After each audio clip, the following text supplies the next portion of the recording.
get it started. Dab and Devotional.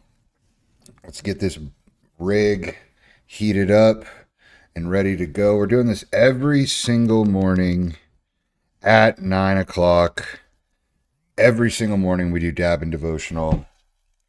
Jesus Calling, Sarah Young. I got a bunch of these. My mom gives them to me, sends them to me from time to time. If you want one, send me a DM with your address, and I would be glad to give you one. Yeah. So today is the 17th. We got to turn to the 17th. Oh, Dab is ready. Hold on. We're getting there. June 17th, right there. All right. Hit this dab rig first.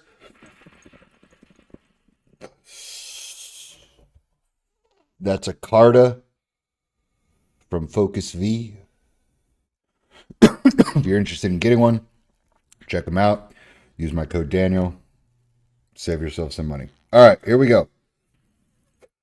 June 17th. Learn to laugh at yourself more freely.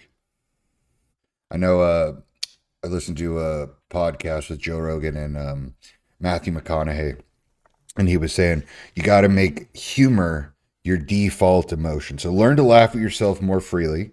Don't take yourself or your circumstances so seriously. I'm in something like that right now.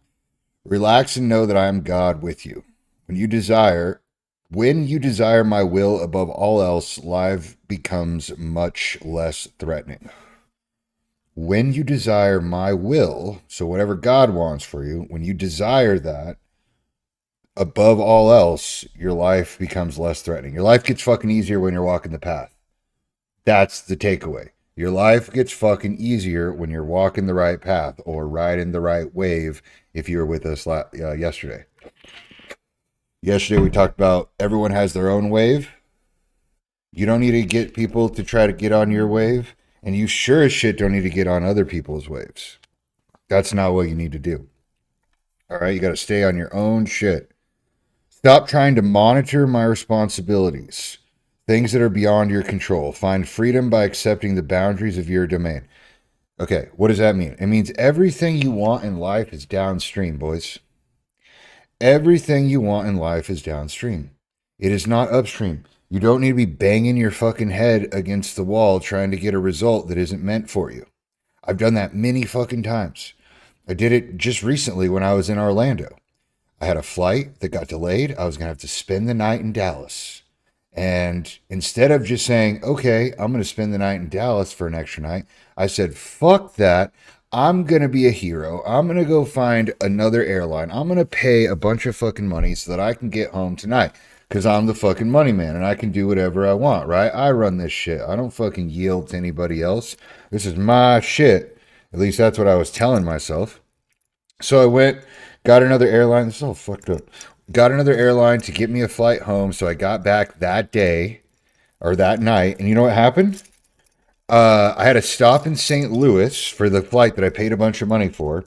And the flight or the airplane sat on the fucking tarmac for an hour and a half. And I missed my connection flight in St. Louis. And I still didn't make it home to Dallas or to Las Vegas that night. So instead of staying in Dallas overnight, I stayed in St. Louis and I had $1,700 less to my name. So when I tried to go against the will, when I tried to, what does he say here?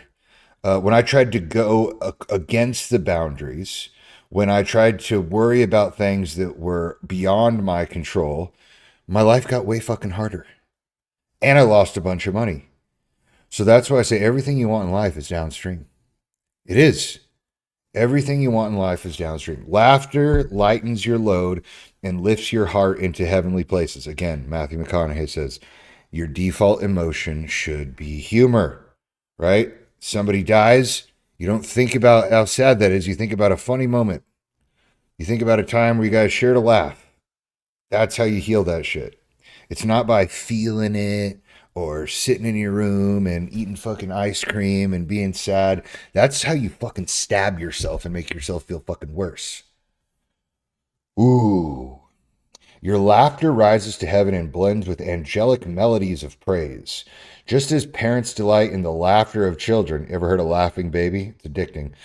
So I delight in hearing my children laugh. That's you. I rejoice when you trust me enough to enjoy your life lightheartedly. When you laugh, you can't be stressed out. When you laugh, you can't be pissed off. And so if you make humor your default emotion, well, then shit. It's going to be much easier for you. Way much easier for you. Because you're happy. It's like eating ice cream first thing in the morning. So we're going to talk about it again. Eating ice cream, I'm fucking eyeing that thing, and it's melting like crazy. Eating ice cream first thing in the morning, you know, it does makes me happy. It makes me more susceptible to laughter, which is exactly what I want. Do not miss the joy of my presence by carrying the weight of the world on your shoulders. It ain't your fucking job, man. Your job is just to live your life. Your job is not to fucking care about everybody else's shit. Your job is to fucking take the gift that you've been given, whatever it is, the body, the mind, whatever you have that other people don't, that you're really proud of. You got to max that bitch out. Max it out, and do not be worried about your fucking cousin or your stepbrother or your mom has a mental disorder or what. It ain't your job, dog. It is not your job anymore. Your job is to do your shit. Do not miss the joy of my presence by carrying the weight of the world on your shoulders. Rather, take my yoke upon you and learn from me. Take the yoke upon you and learn from me. Go downstream. Do what God wants you to do. Do not try to fucking manipulate it yourself. You don't understand what he's doing. How could you? How could you understand if you're a child and you had a parent and your parent was trying to get you to do something to keep you safe and you didn't understand that, you'd be like, what the fuck? What's going on? Why is this happening? Like, you just don't get it.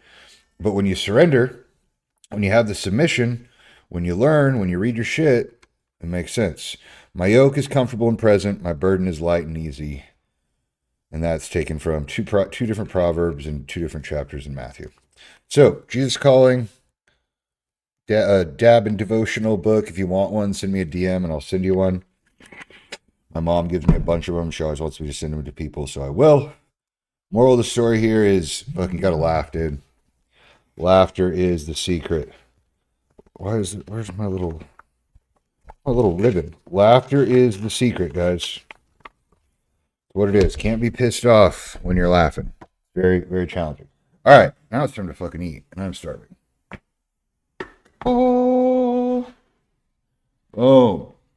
we have a mound of fucking creamer ice and a pint that's already melting of my Ninja Creamy. And I don't even know what, I honestly don't even know what flavor this Ninja Creamy is because it's 2 different protein powders that I mixed together like 6 months ago inside of a fucking Ziploc bag. But I was like, I've been traveling with it for the last 2 months and I haven't eaten it a single fucking time. I'm trying to get a good like angle here with the camera. I don't like this angle. I don't like it at all. But it's all right. We'll get better. Oh yeah, this is cream of rice and blueberries down here. The thing that looks like a giant turd. Yum! Also, check out Optimum Formula, the jersey I'm wearing, the peptide company. But the reason I can eat ice cream and fucking brownies for breakfast has a lot to do with Optimum Formula. You can purchase peptides there with my code Daniel to save, or what I think is the real value of Optimum Formula is they have a peptide affiliate mentorship where they teach you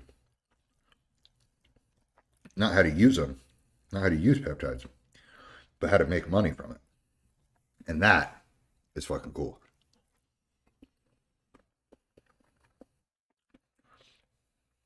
So check out Optimum Formula. Optimum. Hopefully you can hear me. I've not been checking the chat. Sorry, guys. Built at 4 a.m. What up? Stay here. Jason, built at 4 a.m. Stay here for me because we're not going to get on the Zoom at 9:30. We're just going to stay here on the stream. I'm glad we have people here from Twitch and Kick. That is good. What do you guys like more, Kick or Twitch? They've both been kind of hard for me to figure out, but it's because I'm kind of stream retarded, but we're getting there. They each have their own strengths.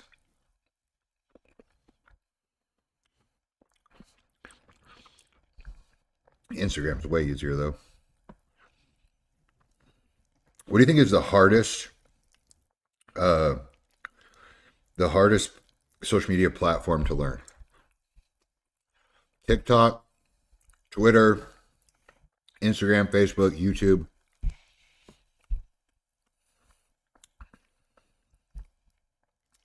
Streaming. Twitter seems pretty hard. I don't get Twitter.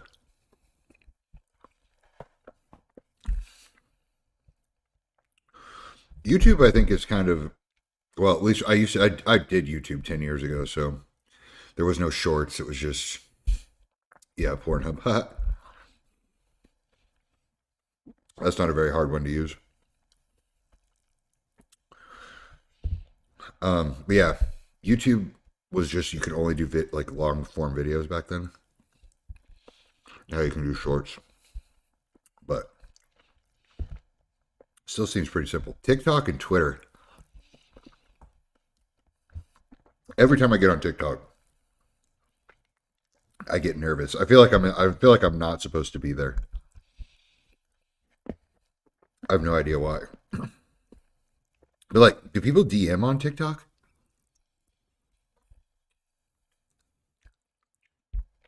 I had my TikTok for 3 years. I swear to God, I still can see the messages from 3 years ago. Like, I don't even have to scroll. Like they're already right there. Maybe that's why. Maybe people just don't DM on TikTok. I don't engage with anything on TikTok. Nothing. I don't even watch any TikToks.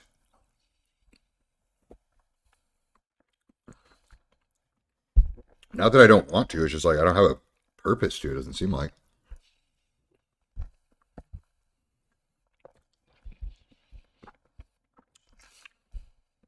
Anyway, why are you eating ice cream for breakfast, Daniel? A couple reasons. Number one,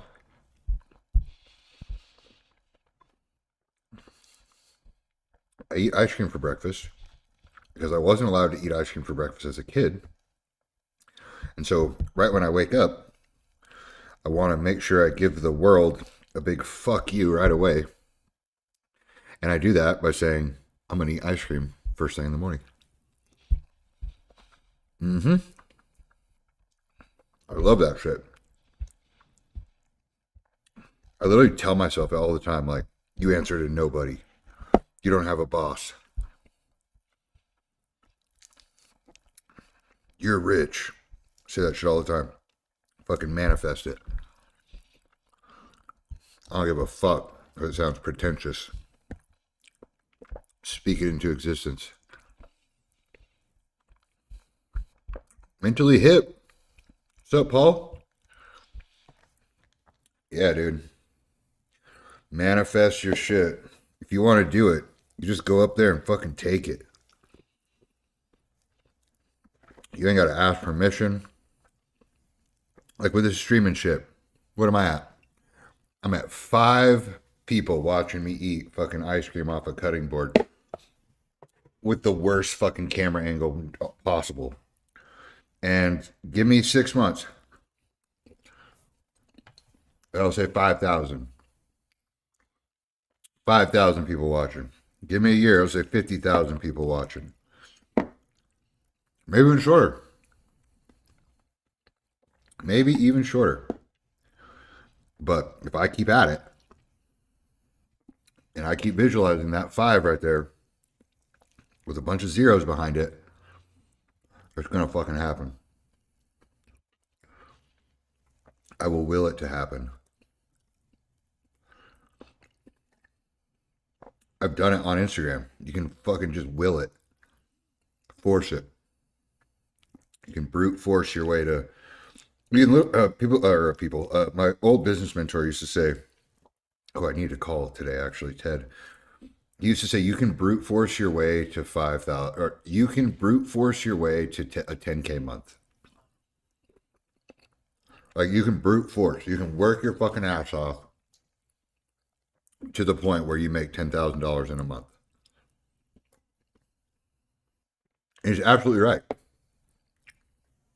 I've done it multiple times as a posing coach.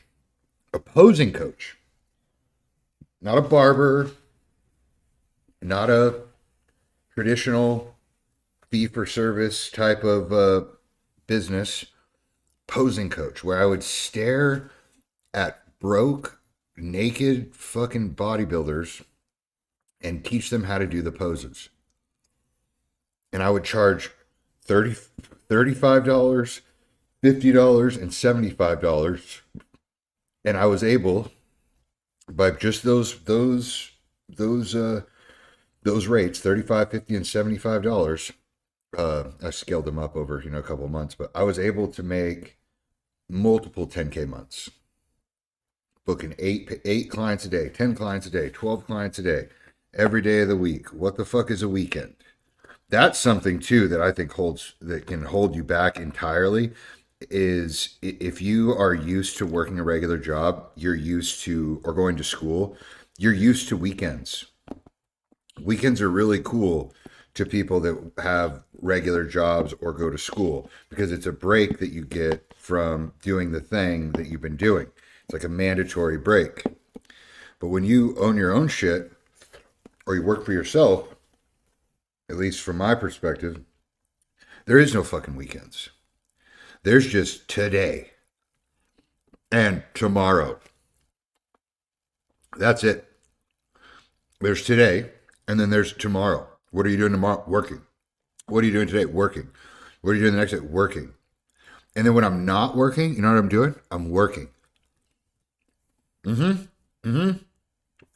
Whenever I'm not working, I have to work. Meaning, I have to do things that literally take me away from the work. I have to take naps. That's literally on my schedule. I have to, and I don't want to do it hardly ever. I just want to keep working. I make myself take naps. I make myself do the cold plunge. I fucking hate the cold plunge. I hate the fucking cold plunge. Fuck you, cold plunge. I don't want to do it, but I make myself do it. That's work. I don't always want to go train. That's a lie. I do always want to go train. But that is work. That's more like fun. But yeah, when you own your own business or you're doing your own shit, there is only work. And then there's more work. And then there's the problems. That's not even part of the work. Problems are the noise. Solving problems like in your business is not fucking, that's not work. That's a distraction. My business has some problems right now. And guess who gets to deal with them? The guy that owns the fucking company. So, you know what I'm doing right now? I'm taking a break. I'm actively not solving the problem that I have right now in my business. You know why? I'm not ready to. I don't want to deal with it right now. I can deal with it whenever the fuck I want. You know why? Because I don't answer to anybody. You know what reminds me of that? Eating ice cream for breakfast every morning. That was not allowed to when I was a kid.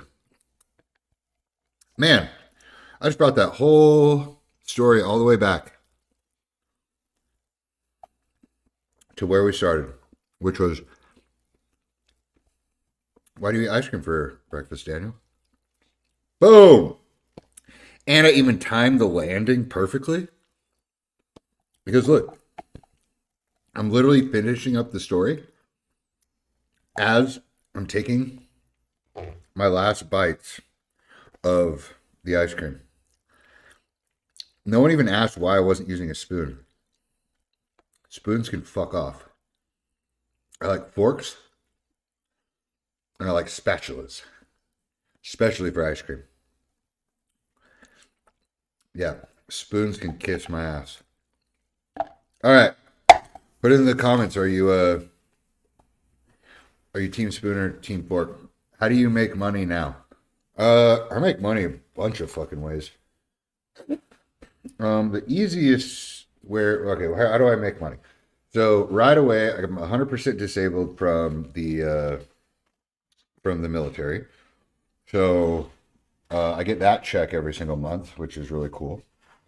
And then, oh, I dropped a blueberry and I fucking smashed it. And then the next stable income is from cryptocurrency. I do some trading with some different what the fuck are they called? Marketplaces? No. Uh, I can't even remember what they're called right now. But anyhow, I make a little bit of money off of my investments, especially the cryptocurrency ones.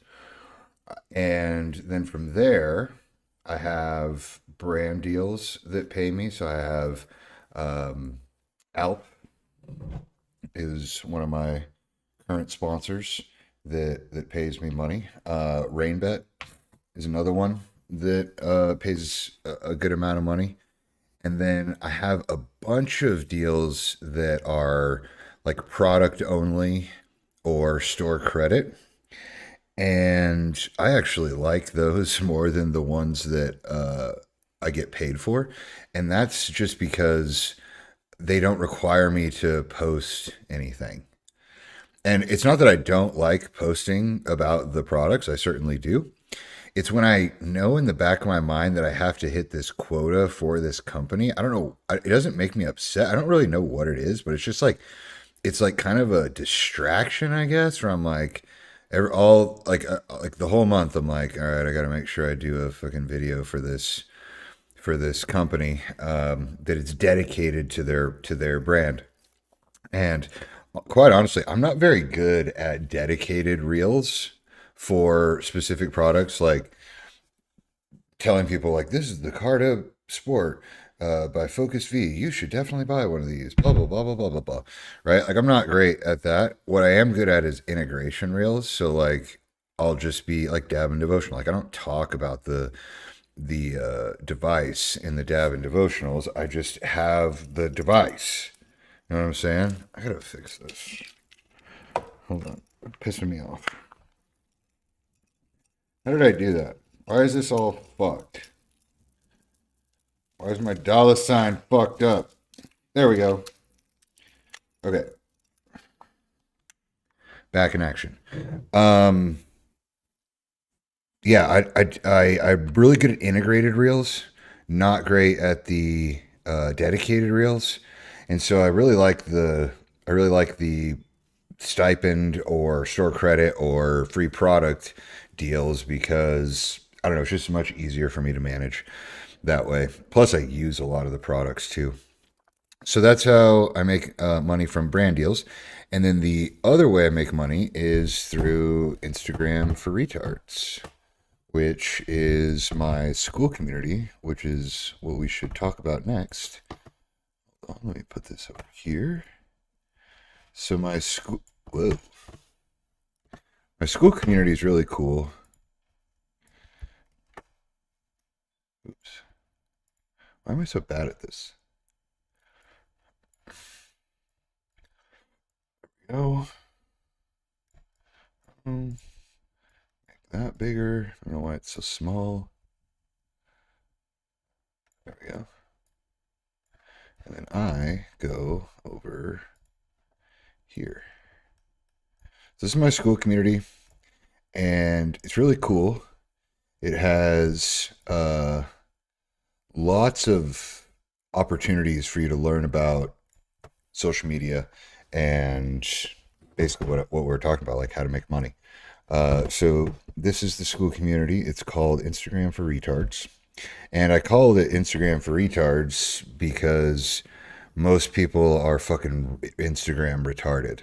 Like a really close friend of mine yesterday who has a shit ton of followers said something to me about trial reels, and I was like, it was just dead ass fucking wrong. And I didn't have the I didn't have like the energy nor the balls to tell her that she was like just not understanding.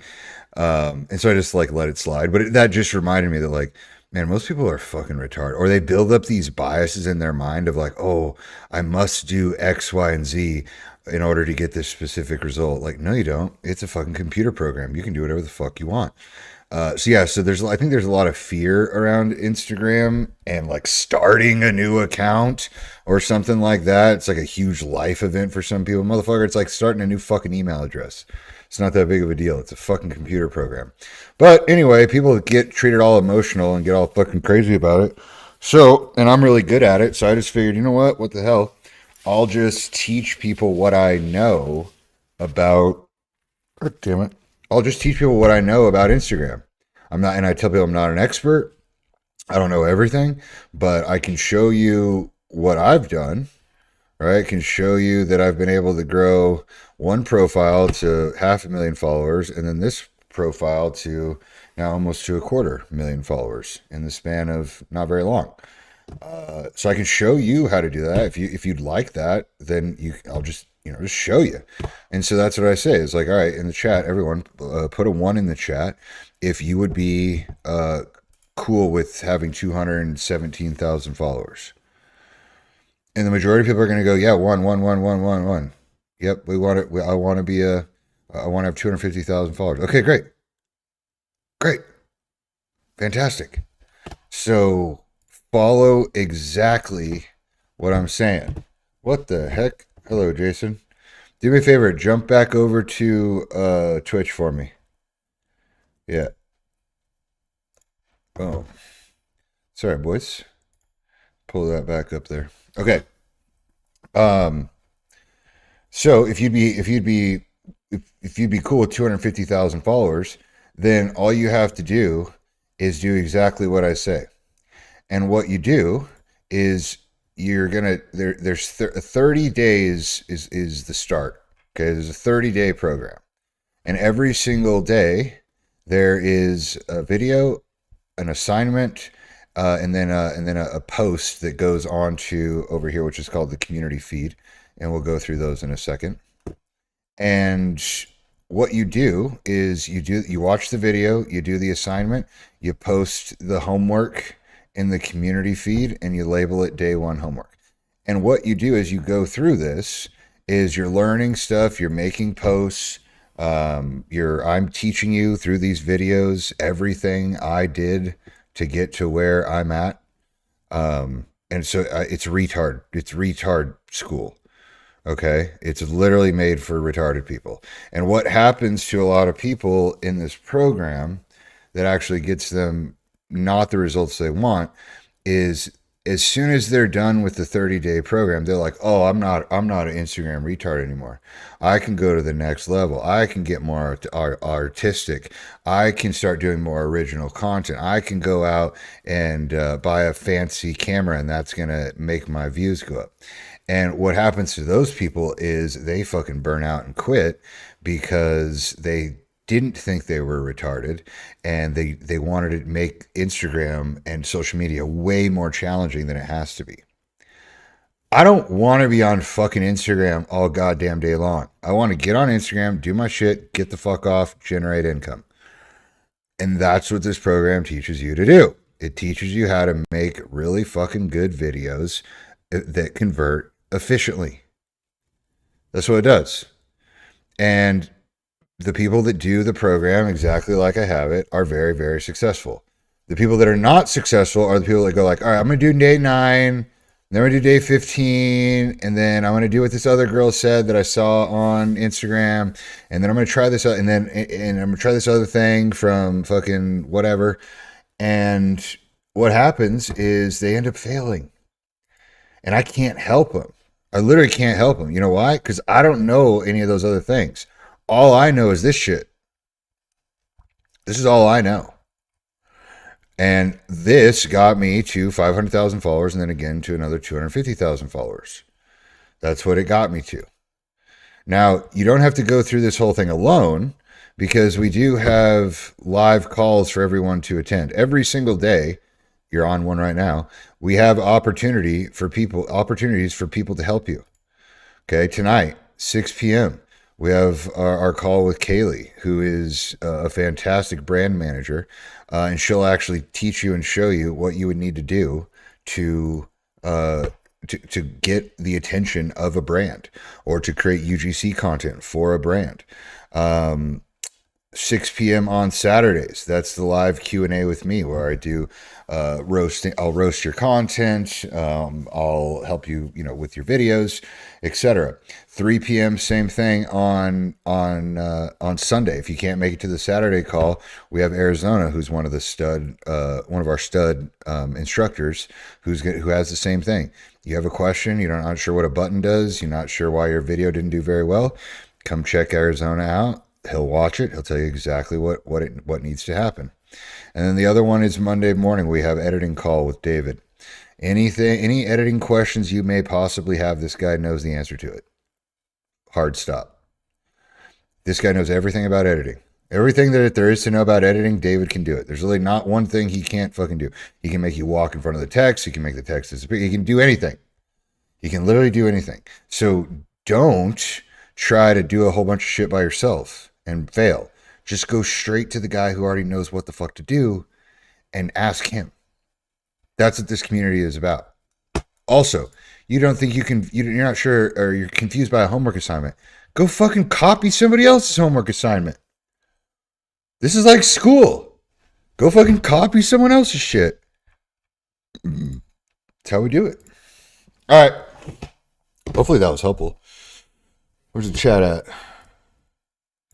I can tell you as a crayon eating Marine, his shit works. For 450% increase in reach in the first 6 days of the program.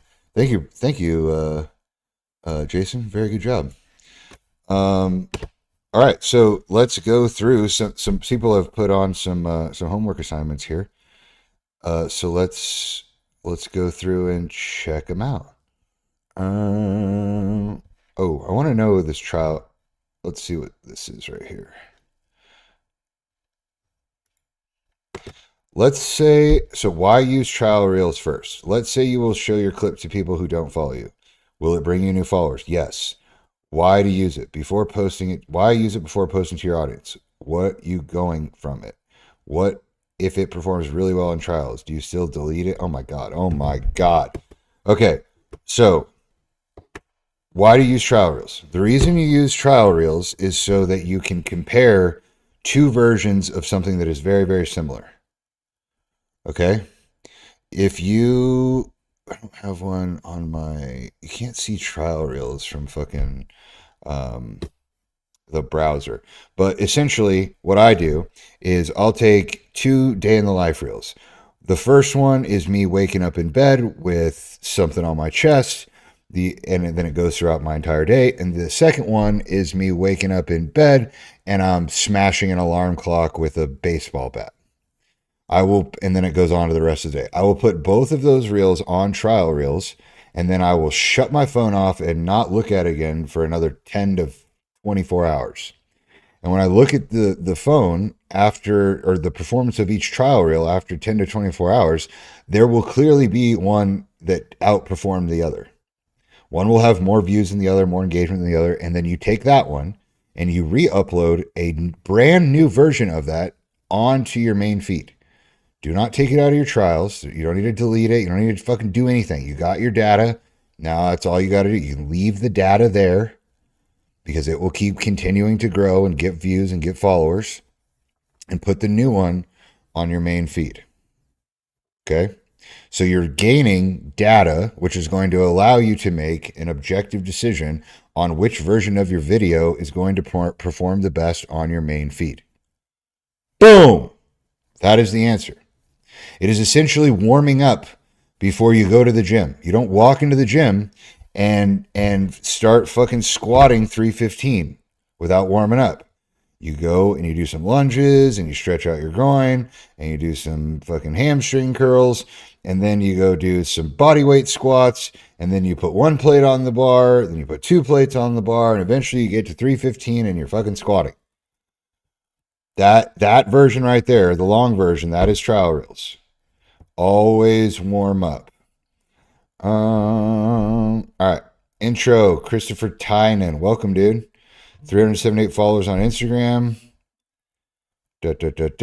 Faith, fitness, fatherhood. Sick, dude. Excited to have you. Let's check out your day one homework. That's the intro post. Day one homework. All right, so I can already tell right away that this needs more depth. I work on fighter jets with guys who think faith is a weakness. Every day I have to decide whether I'm going to represent Christ or just keep my head down and fit in. I've kept my head down more times than I want to admit. That's the one that actually bothers me. Bam. All right, so now what I need from this is I need an actual story. I need an actual story of what went down during this time. All right? That's what is going to allow you to break through any type of content plateau you may ever have. If you have 5 stories, specific stories with characters and a beginning, middle, and end, a real fucking story. Sorry, I'm not trying to yell at you, Christopher, but God damn, do I look at some Instagram posts and I go, if you told me this story with your mouth and we were standing across from each other, I'd think you were fucking retarded. This doesn't make any goddamn sense. That a lot of people do that, and it's very frustrating. It's very hard to watch content that way. Same thing. I have a newborn daughter and a wife who's standing next to me through all this. That didn't happen by accident. I built that. We built that. Whatever comes next, that part is solid. Okay. I built that. We built that. Solid. Super generic terms that nobody will relate with. 0. Because when you speak in general terms, you think you're talking to a lot of people. You're not talking to anybody. You got to tell specific stories, and you built what? Trust, respect, like how? What was the thing? What is it? And you got to dig through that and figure out what it is so that you can actually articulate it. All right, so I want more effort put into this, and I'm telling you, it's going to pay off tenfold when you're actually starting to rock and roll with your content. You don't need to hit a home run. Just hit the ball, put it in play, do as many things as you can right, but also remember that sometimes it's easier just to take a good swing and make contact and put the ball in play. Very good. So let's look at Hunter. This is goddamn, Hunter is he's not a new content creator whatsoever. Where's my water? Damn it. Filled up my whole water bottle. It's not over here. Motherfucker. Hunter is not a new content creator. He's been making content for a really long time, but not of himself. He's been making content of other people, doing clipping. And now he's doing his own shit. And look, guy's popping off. Posting every day. Cuba. All right, let's let's listen to his storytelling carousel. All right, so storytelling carousel must tell a fucking story. Okay? We got to have a solid hook, and we got to tell a story. So let's see what happened. I violated a travel ban during COVID. Okay? What happened? While everyone was masking up, quarantining, and stocking toilet paper, okay? I booked maybe like hoarding would probably be a better word there. I booked a one-way ticket to Spain. Everyone said I was crazy. Who said you were fucking crazy? Who? Tell me the story. Who said you were crazy? Everyone said. Who said you were crazy? Who? Your mom? Right? If you say everyone, the other person who did the same thing as this isn't going to relate with you because there's no specificity here. Who said you were crazy? And is that what they said? Or did they say you're not being safe? Or did they shame you? Or like, dude, give me some fucking meat on this bone, dog. Then I landed in Mallorca. I'm guessing that's Spain. The island was empty. No tourists, no traffic, just peace, sea, and freedom. No tourists, no traffic. The island was empty. That makes me think like you got there and everyone was fucking dead. Or, you know what I mean? Or like they all left town. The island was empty. Like you just like it's a horror movie and you just got there and you're like, what the fuck's going on? Okay. That crazy decision changed my life. I went all in on my online business and stopped living by default. Online business for what? What is living by default? What does that mean? See how we're talking in really we're talking in real general terms here. And what we're not doing is we're not telling a specific story. You told me you booked you booked a plane ticket to Spain, you got there, the island was empty, and then you fast forwarded like, I don't know, 6 months or something. So you went from literally landing there in this slide to now your whole life has changed and you have an online business. Do you see how much time got fucking skipped there? What happened? What happened after this thing? You got there and then what? What happened? What'd you eat for breakfast? Who'd you talk to? Where'd you stay? What happened? I got nothing. Oops. Okay, now we're skipping another fucking 5 years. Holy shit! So this is now this story that you're telling me is now over the span of 5.5 years. That is way too long, dog. Way too long. You got to tell one story that happened on one day. One story that happened on one day. One story that happened on one day. Okay? Why is this not loading? I'm going to show you mine. One story that happened on one day. Then, one day, my commander called me into his office and told me that if I ever wanted to be the commander like him, I need to shit can the YouTube channel. I decided to quit that day. I killed something I loved because I didn't trust myself to choose my own path. Instead, I let someone who outranked me choose for me. God, I can't fucking spell. You get the idea, though. Right? One story that happened on one day. Not 5.5 fucking years. Jesus Christ. All right. I just closed the fucking thing I wanted to be on. All right. So, yeah, you got to redo that one, dog. And I feel like we've talked about this before. Just saying. Just saying. All right. Jason, good intro. Milton, what up, dog? 8 days. Where's your homework, motherfucker? Where's your homework, motherfucker? You've been in here 8 days. You ain't done shit. Let's go. Let's go. Where we at? Where did I say we were going next to? Alec. Homework day 24. Let's go. What is Alec up to? This is his original post. We have major trauma. Massive blunt force. Yeah, I've seen that shit. That's pretty funny. All right, let's see what you did. Shouldn't take much time at all. All you need is literally one clip.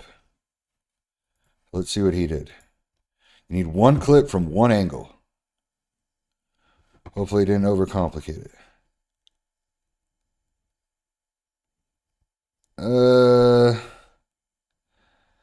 You missed the part where you landed. Wait, hold on. Am I fucked up here? Okay, he didn't land. Yeah.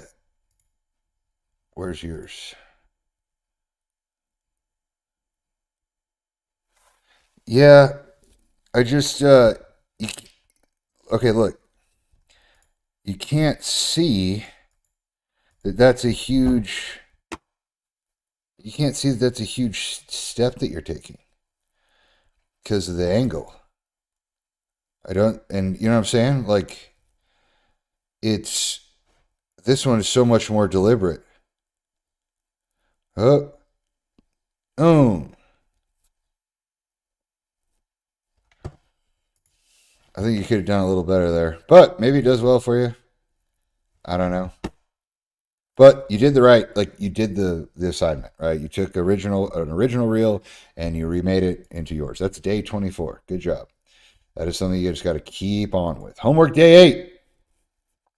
All right, let's see how these hooks look. Oh wait, hold on. Yeah. Okay. We good. 3 hooks. I worked sales for nearly half of my life. Now, instead of chasing money, I work on building relationships. Uh, okay, that's not a hook though.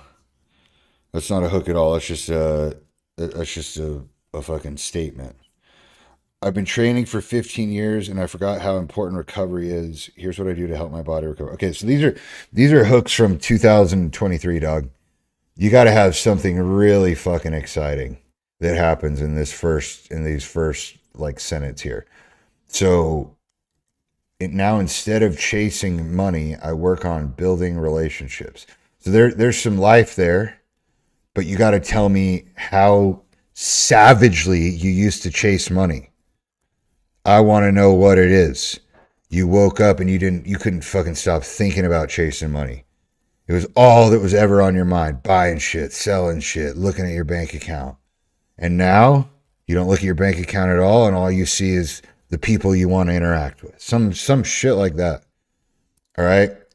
How I forgot how important recovery is. Okay, what was the result of you forgetting how important recovery was? Was there some sort of injury? Yeah. Tell me what the fucking injury was and put it right at the beginning. I snapped my forearm in two. Blah blah blah blah blah blah blah blah blah. You got to put the most exciting shit right in the beginning. I forgot how important recovery. What does that even mean? You forgot? What do you mean you forgot? Like your brain just stopped working, or like what the fuck are you talking about? You got to really get detailed on this. I enjoy social drinking on weekends. Here's how I still maintain my physique throughout the week. Again, 2023, no one's going to listen to that shit. You got to figure out what you can do to grasp the attention of the person who wants to be a social drinker on the weekend yet still be physically fit. What is their most painful insecurity? Find the most painful insecurity and press down on that as hard as fucking possible. I want to drink on the weekends, but I have man boobs. Because of my man boobs, I'm insecure about drinking on the weekends. Fucking up all my relationships. All right. So yeah, we rework every single one of these. Put the most exciting shit in the beginning and be very, very specific. All right. I need some water. Take 5. Like 2.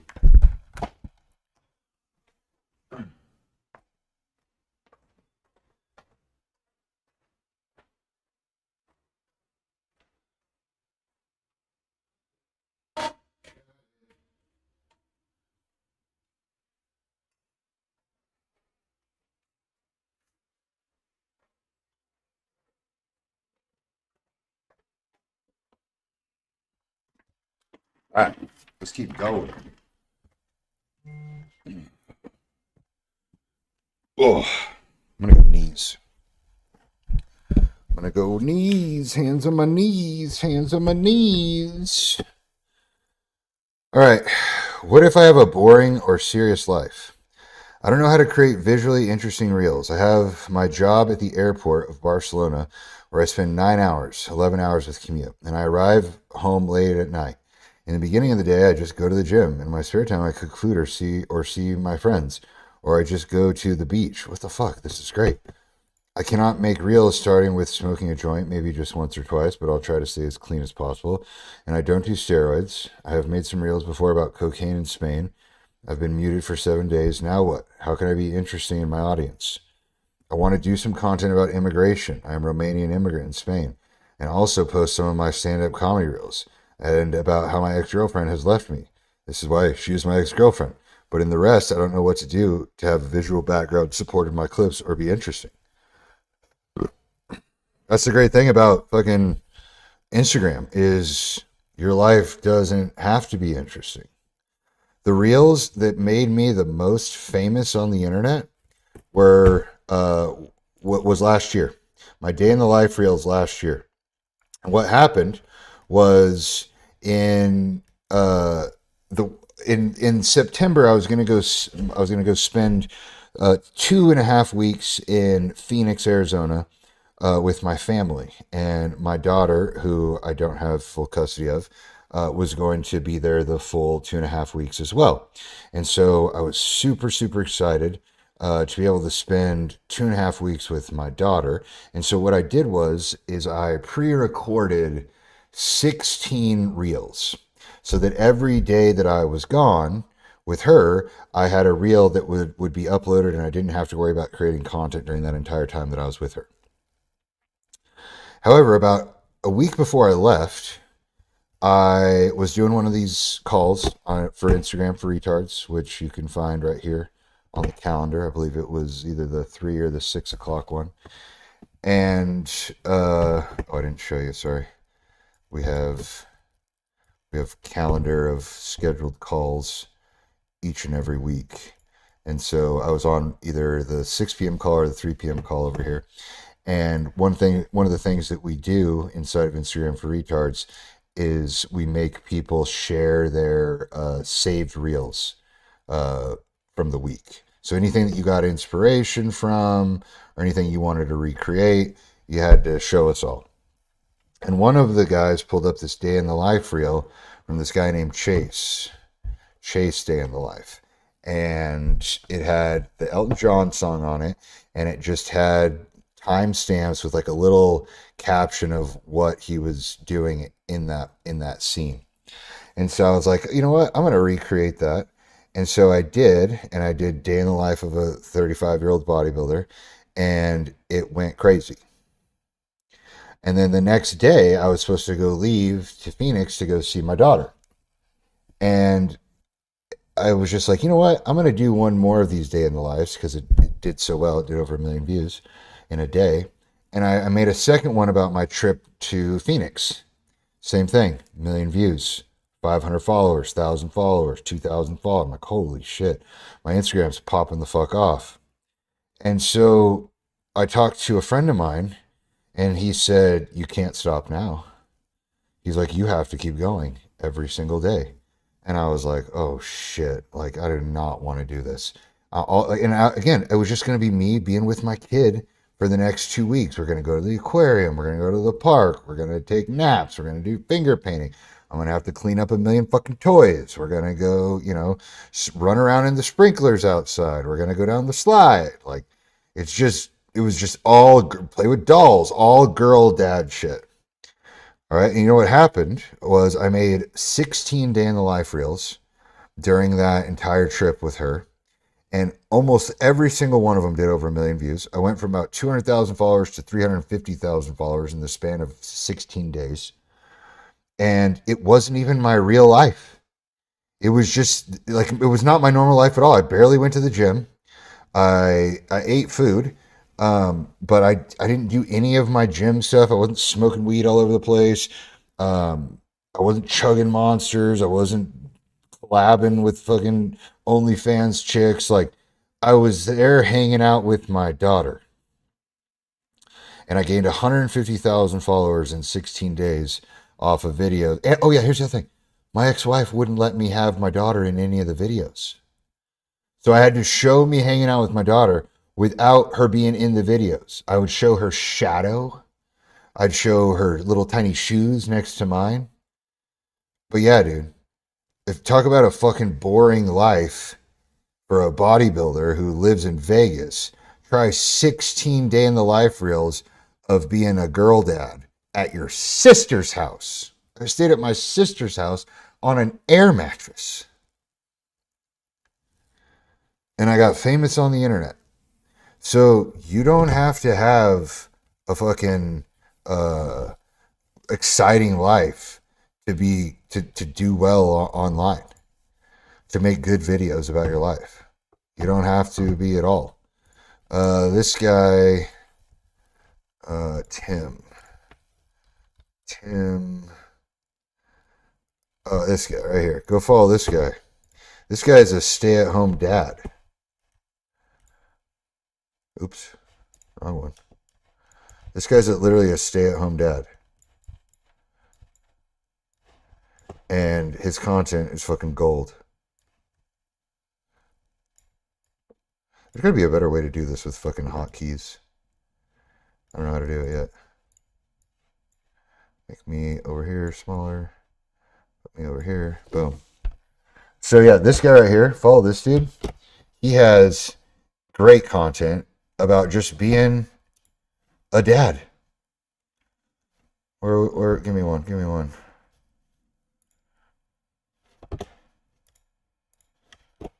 That one's all NBA. Let's do this one.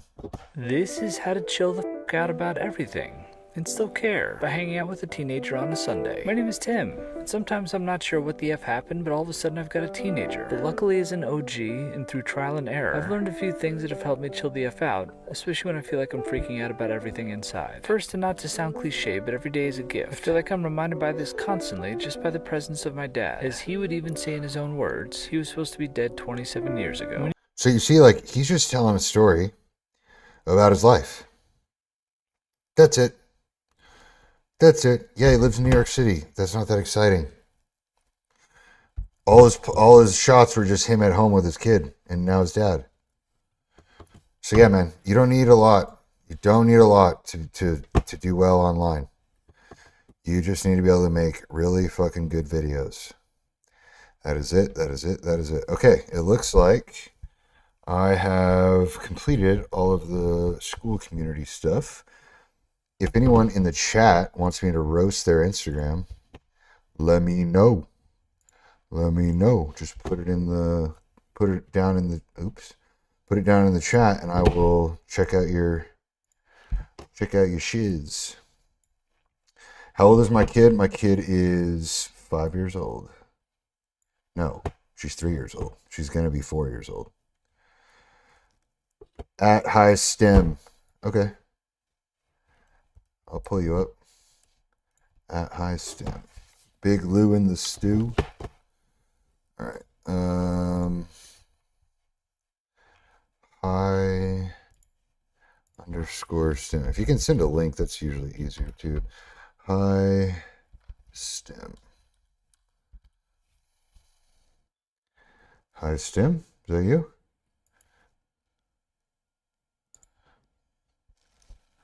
I help men 30 plus lose belly fat, get strong again, and train without getting injured.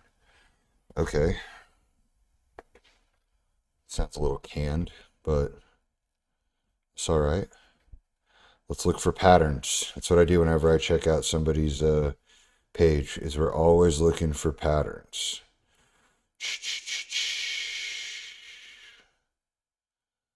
Okay, I see a lot of selfie videos. Don't get fat on vacation. Don't forget, stay up. All right, so we got a lot of selfie videos, okay?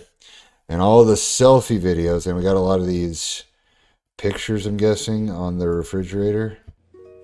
Nope. What are these?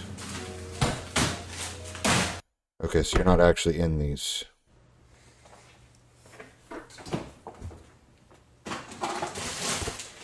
Okay.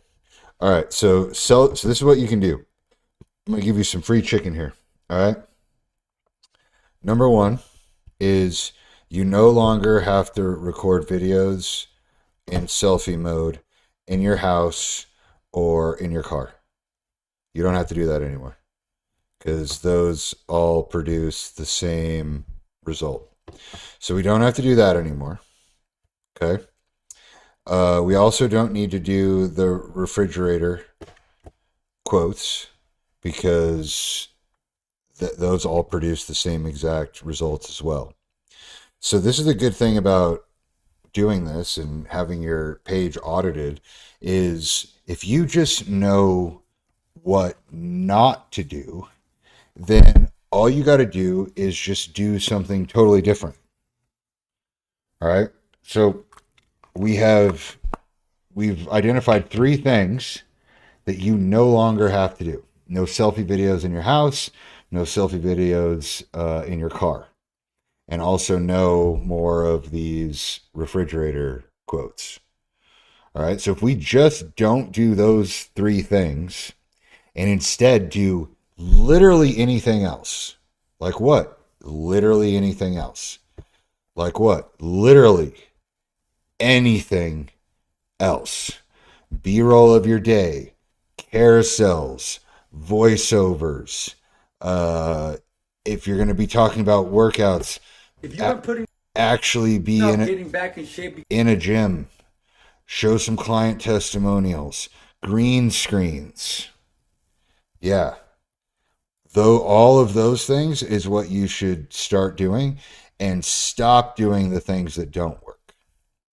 And inside of Instagram for Retards, we have our 7-day challenge here. And if you just, if you just sign up for the free week and you just do these 8 assignments, your Instagram will be 50% better than it is right now. And you'll probably find a type of piece of content in here that will perform better than any other piece of content you've ever produced. Just in these 8 days. Don't take my word for it. Go do it for yourself. And then on day 7, if you're like, fuck this, I don't want to do it anymore, cancel your payment and you don't have to pay. You don't pay till day 8. That's when your card gets charged. Cancel before then, you don't have to pay anything.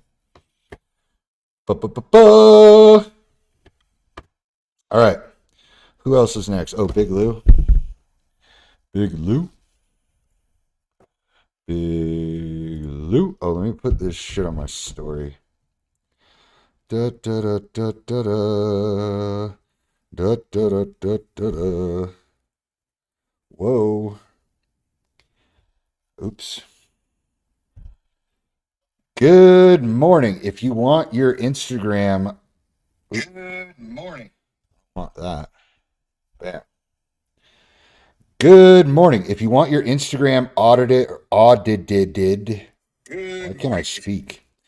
Good morning, everybody. If you want your Instagram audited or you want your content roasted live on stream, then just join the stream right here and put in your.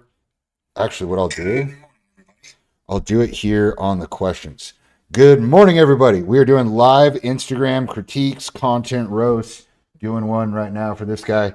If you want your content roasted or your account critiqued, put your handle right here in this question box, and then I'll go through on the live stream, which I'm on right now, and I will audit your Instagram account, tell you all the things that I would do and what I would change. All right, put it there, and then come on to the stream. Peace. Good morning, everybody. We're doing live Instagram critiques. Big Lou, I got you next.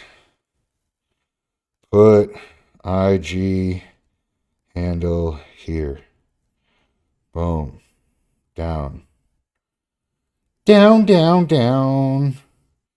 Down, down. Twitch. Cut.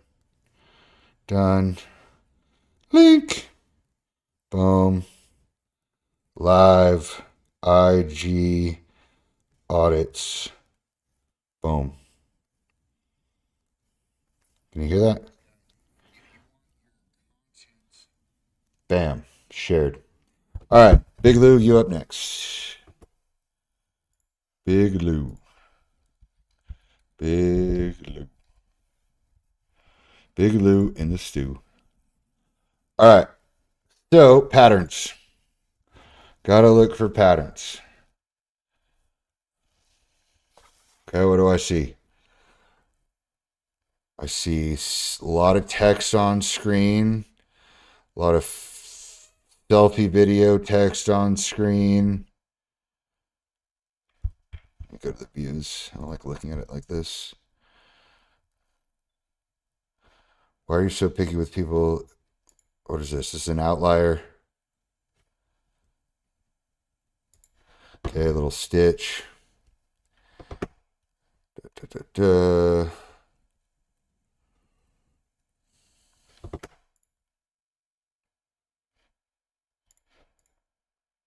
these just photos? No.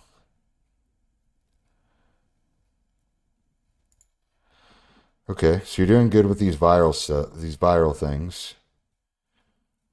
Do we have any other patterns that I see? Average male timeline. Yep.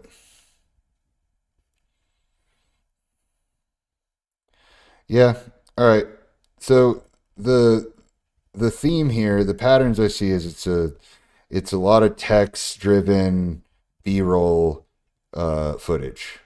Okay, so that's one style of content where you have video playing in the background with text over the top. So that's one style of content. And that's what you're doing right now. You're doing one style of content. You have 90 posts and you have one style of content. So what I would try to do is what the result of this style of content gets you. Like what the result is. It's this. So all you have to do to change that is to change up the style of content. Literally anything else. Just like I told the guy before.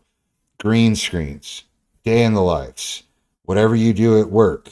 The gym obviously isn't something that is working great for you. Let's move out of the gym. Let's go somewhere else.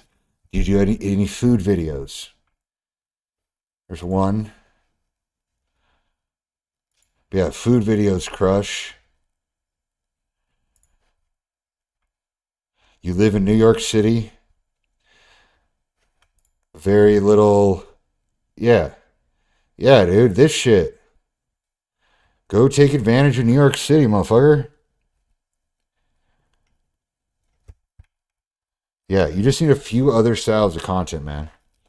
And when you go through Instagram for retards, you go through the calendar. Sorry, you go through the classroom. That's what day in the life reel, inspo farming, remix reels, sequence reels, template reels, script writing. Like all of this shit will teach you how to find different styles of content. So come through here, join the 7-day free program, and then start working your way down the content plan, and you're gonna start to see, oh wow, when I post shit like this, my content does better. Oh, you're not in NYC right now. That's all right. That's all right. That's all right. Okay. Why am I not live on AG at the same time? Because I'm fucking banned. I'm fucking banned from Instagram and TikTok for a year on live. That's why, motherfuckers. Da da da da. All right, who else we got? I got 100 messages with Restream. Right on.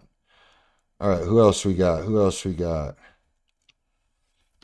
Let's see if anybody put anything into the question box. Let's check out our question box. Boom.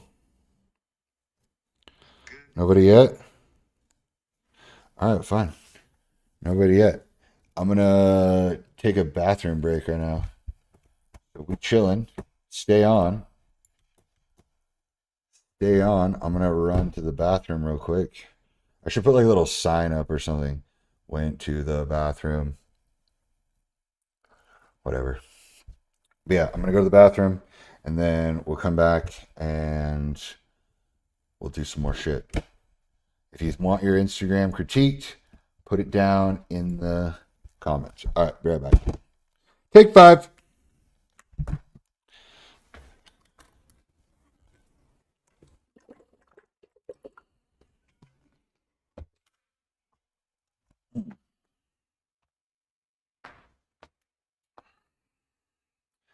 I should put like a sign here. Ching! Somebody just signed up. Right on.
Sorry, I had to pee.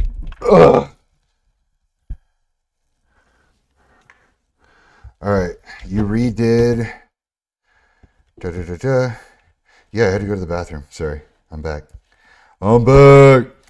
I'm back. I'm back. I'm back. All right, you got a new. All right, I'll check this out, Jason. A new story link. Let's check you out. Said he redid it. Bro said he redid it. Let's see if he redid it. Why is that not working? Paste and go. View. Here we go. 6 years ago, I was fat, divorced, unemployed, living with my parents at 45, drinking to fake happiness. Bam! Now we're talking. That's some shit right there. All right, next story. Still look fucking happy, though. You still look happy as shit. All right. Today, I'm up at 4 a.m. every morning, and I've never been more alive. Okay. I found a partner that, okay, yep, okay, so we're off track. We're off track. Jason, we're off track. I hope you're listening to this. So remember what I said. One specific story that happened on one specific day. One specific story on one specific day. If you saw me go through Cuba's, he told one story over the course of 5.5 years, which is craziness. We need one story that happened on one day. So now this is taking the course of 6 years. You beat him. You beat him to it. I found a partner that makes me happy. We support each other. I focus on having discipline, be a better dad. Yeah. See, these are all super, super general, man. Super, super general. And it just doesn't speak to anybody. You got to tell a specific story that happened on a specific day. All right, we can go back to mine. Where was it? Right here. I take you into the room with me. Where are we at? I need to pin this one. Right here. We'll go through it so everyone can see it. So this is a specific story that happened on a specific day. All right, I lost 9 years of my life because I listened to the wrong person. Now here comes the backstory. In 2016, I started a YouTube channel documenting my life as an Army officer. I grew the channel to 6,000 subscribers in less than 8 months with Ranger School hacks, leadership lessons, and of course, food. Okay, so this is the backstory. I was filming everywhere, ranges, barracks, the dining hall, and the people loved it. Then, one day, my commander called me into his office and told me that if I ever wanted to be a commander like him, I need to shit can the YouTube channel. That happened on one day.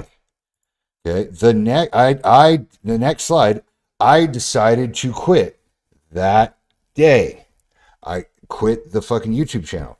I killed something I loved because I didn't trust myself to choose my own path. Instead, I let someone, motherfucker. Instead, I let someone who outranked me choose for me. And look, as you can see, I became a commander like him.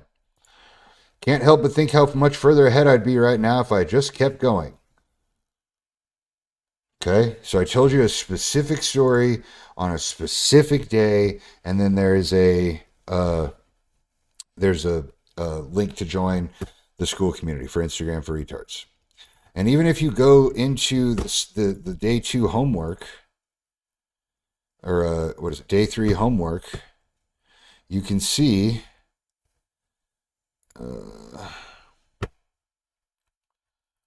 do I not have, yeah, okay, so I don't have pictures here, but I almost deleted my IG instead of using it. Oh my God, this whole thing is about how I almost deleted my IG.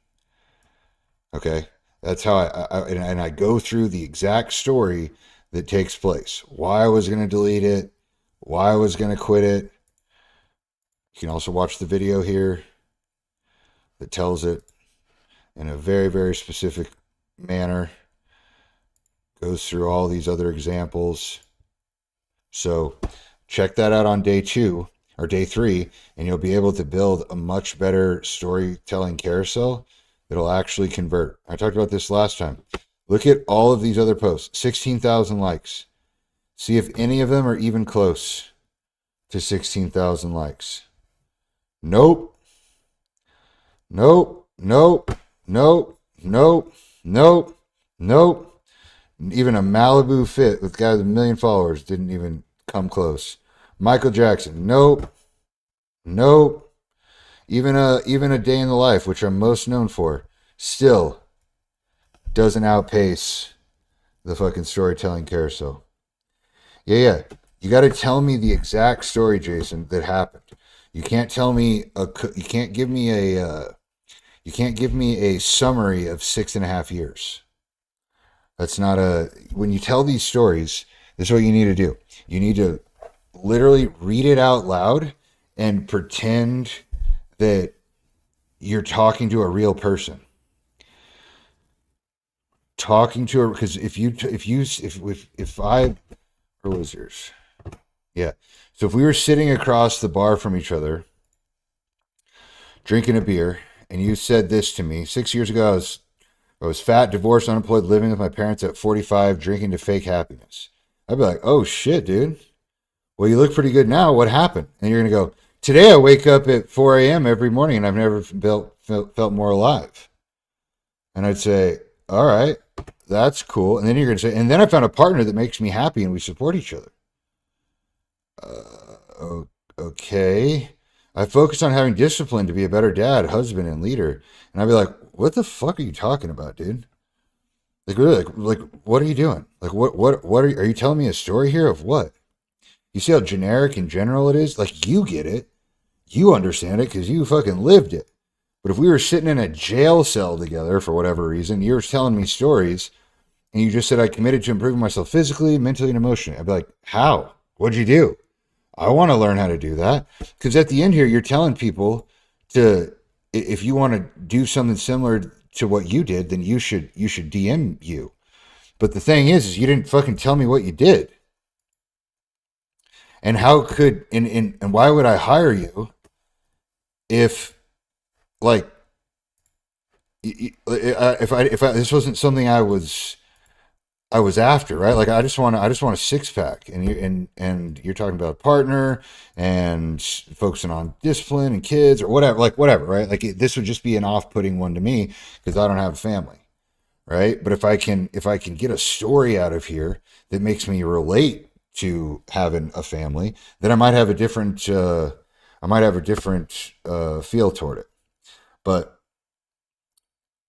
yeah, exactly. If I can't explain what would happen, why you would hire me, makes sense. Yeah, cool. All right, I'm glad you're tracking. The transformation though is pretty cool though, and I think you should really leverage that more than anything. Is I used to look like this, I used to feel like this, then I made these changes, and now I feel like this.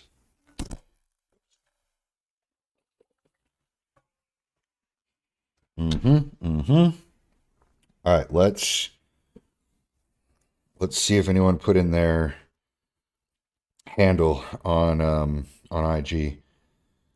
Little. All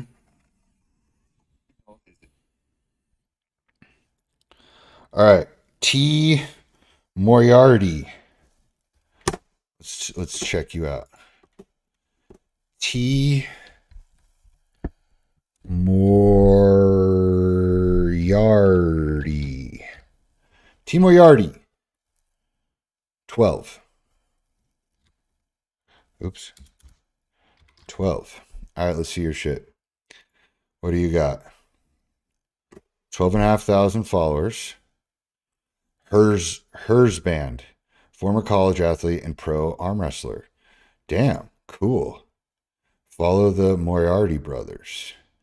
Who are the Moriarty brothers? Oh, your dogs. That's hilarious. All right, cool. Let's see what we got going on here. When were your last posts? June 1st, May 15th, May 11th. Why did that do so well? Everyone in there dressed like a Gymshark Cadillac. I'm over here dressed like Adam Sandler. Okay, you're kind of funny. The hardest walk I'll ever had to take was into the vet with my sole dog and out, and again without him. Yeah, that's a tough one. That's why a lot of people liked that, because a lot of people have been through that. All right. So it looks like you have a lot of different content.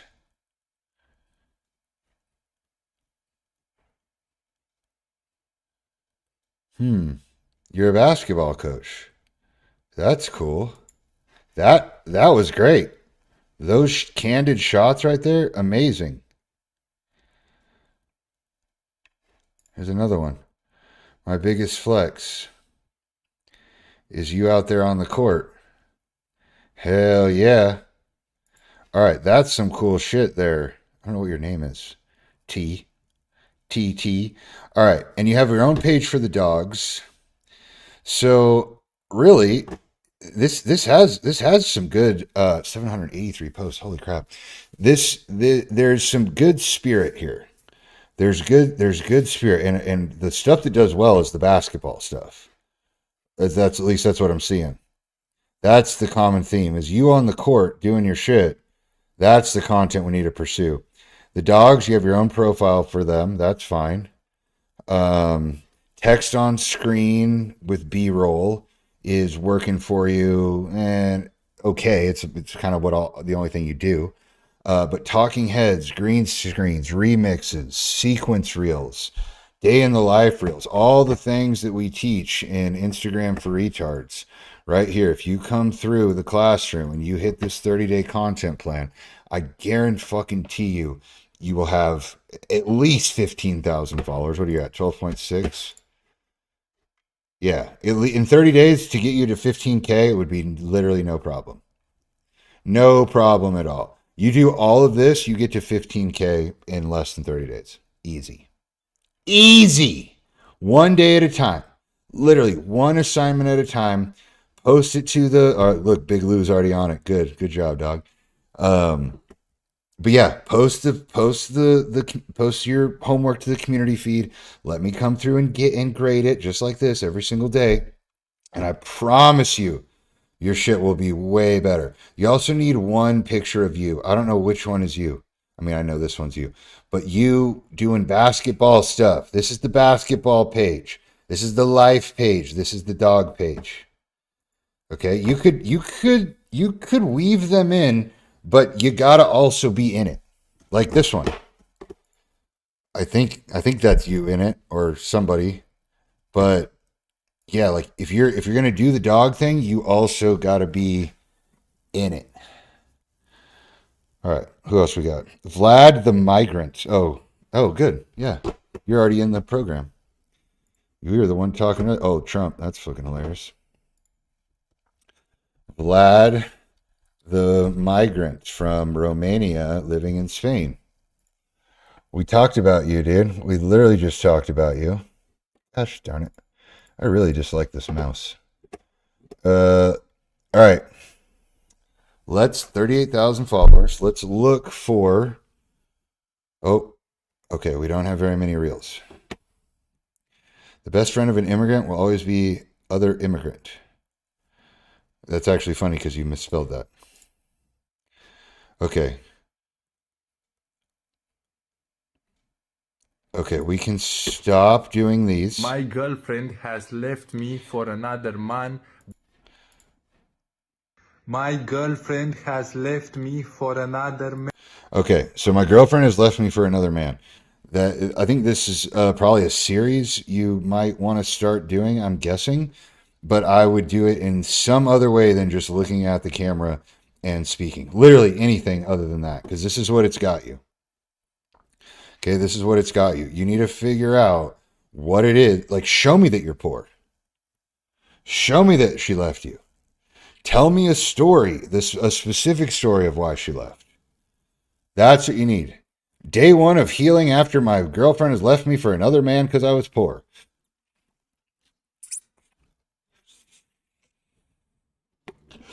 Sorry, this thing is clogged. But yeah, man, that's what you need to do. We need your page, we definitely need to start Okay, start here. You're already in the fucking school community. Start here, dog. Just watch these videos and do exactly as I say. And I promise you, you will have momentum. I promise you, you'll have more views. I promise you that you will have more followers. Just do this plan, dog.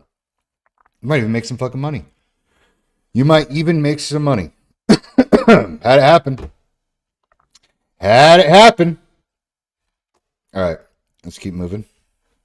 Who is the next person? Who's the next person? That's all we got so far? Clark 2840. Clark. Oh, that's not the right one. Clark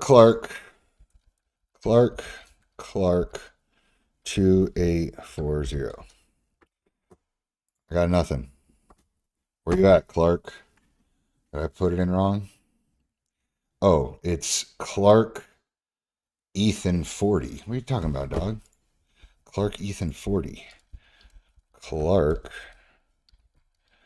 Ethan 40. E40! All right, Ethan. Oh, you got a cool look to you. You got a cool vibe, but you got 4 posts, dog. I can't help you there. Post more. Join the school community. Hit that 30-day program. You're gonna be locked, dog. You're gonna be locked and loaded.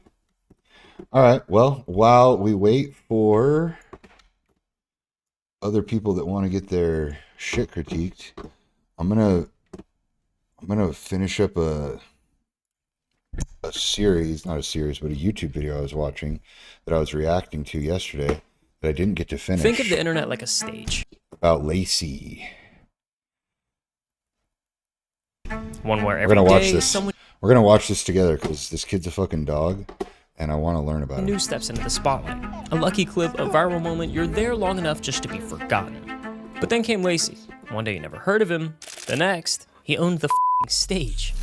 Lacey has become one of the biggest internet stars this year. His videos have This was also made last year, but I've met Lacey the last literally 2 weekends. Last 2 Saturdays, I've spoken with him and dapped him up, and he's a cool dude. And at first I didn't think I was gonna like him, and now I like him more and more. completely flooded my TikTok feed, and alongside the rebirth powerhouse phase, his trajectory seems to be headed straight for the moon. But 500 days ago, you had probably never heard of Lacey, right? I mean, why would you? He had just caught the tail end of the dying Fortnite wave. I never played Fortnite. Let me know if you guys play Fortnite, and what's like the newest game that everyone's playing. I heard the UFC game's coming out too. I want to fucking get on that. It's quick. And with a few thousand followers on Twitch, he decided to drop out of college, pack his bags, and move to Dallas, where he would pursue this 1 in a million pipe dream. To outsiders, it might have seemed impulsive, even reckless. These golf cart videos, this guy, whatever his name is, golf cart is his YouTube name. He does some really, really good interviews. But what they didn't see, Documentaries, not interviews. however, was the meticulous blueprint Lacey was quietly crafting. A strategy to achieve viral stardom that would soon prove to be anything but a gamble. I was always trying to find a way to shift out of Fortnite and get into the more IRL mainstream content. I just had to do it properly. And I had a whole plan on how to do it, and I executed it perfectly, I think. Lacey's master plan consisted of I also think it's cool that he used to be fat and now he's not fat. 3 key steps, and switching from Fortnite to IRL content was the first. Success doesn't come from following the crowd. It comes from seeing what others can't. Take Aiden Ross, for example. He revolutionized streaming by turning it into a platform for organic networking, where others only saw gaming or personal content. Aiden Ross DM'd me for my height and weight on my old Instagram account, and then I replied back to him, and then when I went to go check it back, my Instagram account got fucking disabled. Commentary, Aiden saw an opportunity to bridge the gap between streaming Which is good because I definitely don't want to fight anybody. and celebrity culture. Hey, do 3. By inviting high-profile guests onto his streams, he gave viewers a raw, unfiltered glimpse of their I favorite shall stars, speak! offering a level of relatability and casual interaction rarely seen before. But Lacey, he looked at the world and saw something bigger. It's just like anything in life, a business, anything. Sports teams. It has to evolve. You can't just. Gotta evolve. You gotta go to the next thing. You can't just be a fucking text on the screen Instagram poster. In order for it to succeed, it has to evolve. IRL streaming wasn't just a niche, it was the future. A way to blur the lines between content and real life, where everything you do is the show.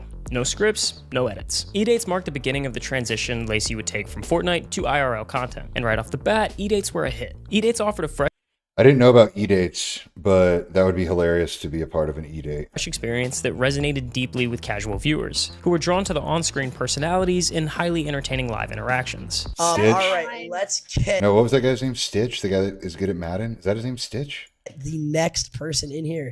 This is my good friend. Hello, hello. Hello, how are you? I'm good. How are you? Piggybacking off of other creators' So he would audiences, just troll. Lacey hosted He would just troll people. That's hilarious. date nights for creators like Clicks, Jinxie, and Darla, and an entirely new wave of viewers were tuning in to watch. And on February 25th, Lacey made it to the top of the creator food chain, hosting an e-date for none other than Kai Cenat. Kai Cenat, get me in that Streamer University, dog. I got my money on me. Streamer University. Come on. Are you ready for the first person? Yes, sir. Okay, here we go. The impact on Lacey's growth was undeniable. His metrics soared, with viewership and engagement skyrocketing God by damn. 100% compared to the previous month. It became clear that Lacey was onto something. His foresight on the next big thing was absolutely right. It was around this time that I started noticing his clips popping up everywhere. Wait, would you f me? After the second date. I wanna f you. Oh, shit. They seemed to be impossible to avoid, constantly being shared, reposted, and talked about. Before long, it felt like his face was on every video on my For You page. I never saw any of his early clips. I don't know why I wasn't getting into these. Probably because I was fucking knee deep in bodybuilding. What do you think it takes to actually build an audience? I think you need to be able to, right now, clip farm. The rise of clip farming has So I didn't realize clip farming is like a derogatory term. I fucking love clip farming. sparked a lot of debate in the streaming community. Some see it as a genius marketing strategy, and others hate it, saying it distorts what streaming is supposed to be about. Wow, bro's clip farming in 2024. Annoying, bro. But from my perspective, clip farming I don't give a fuck.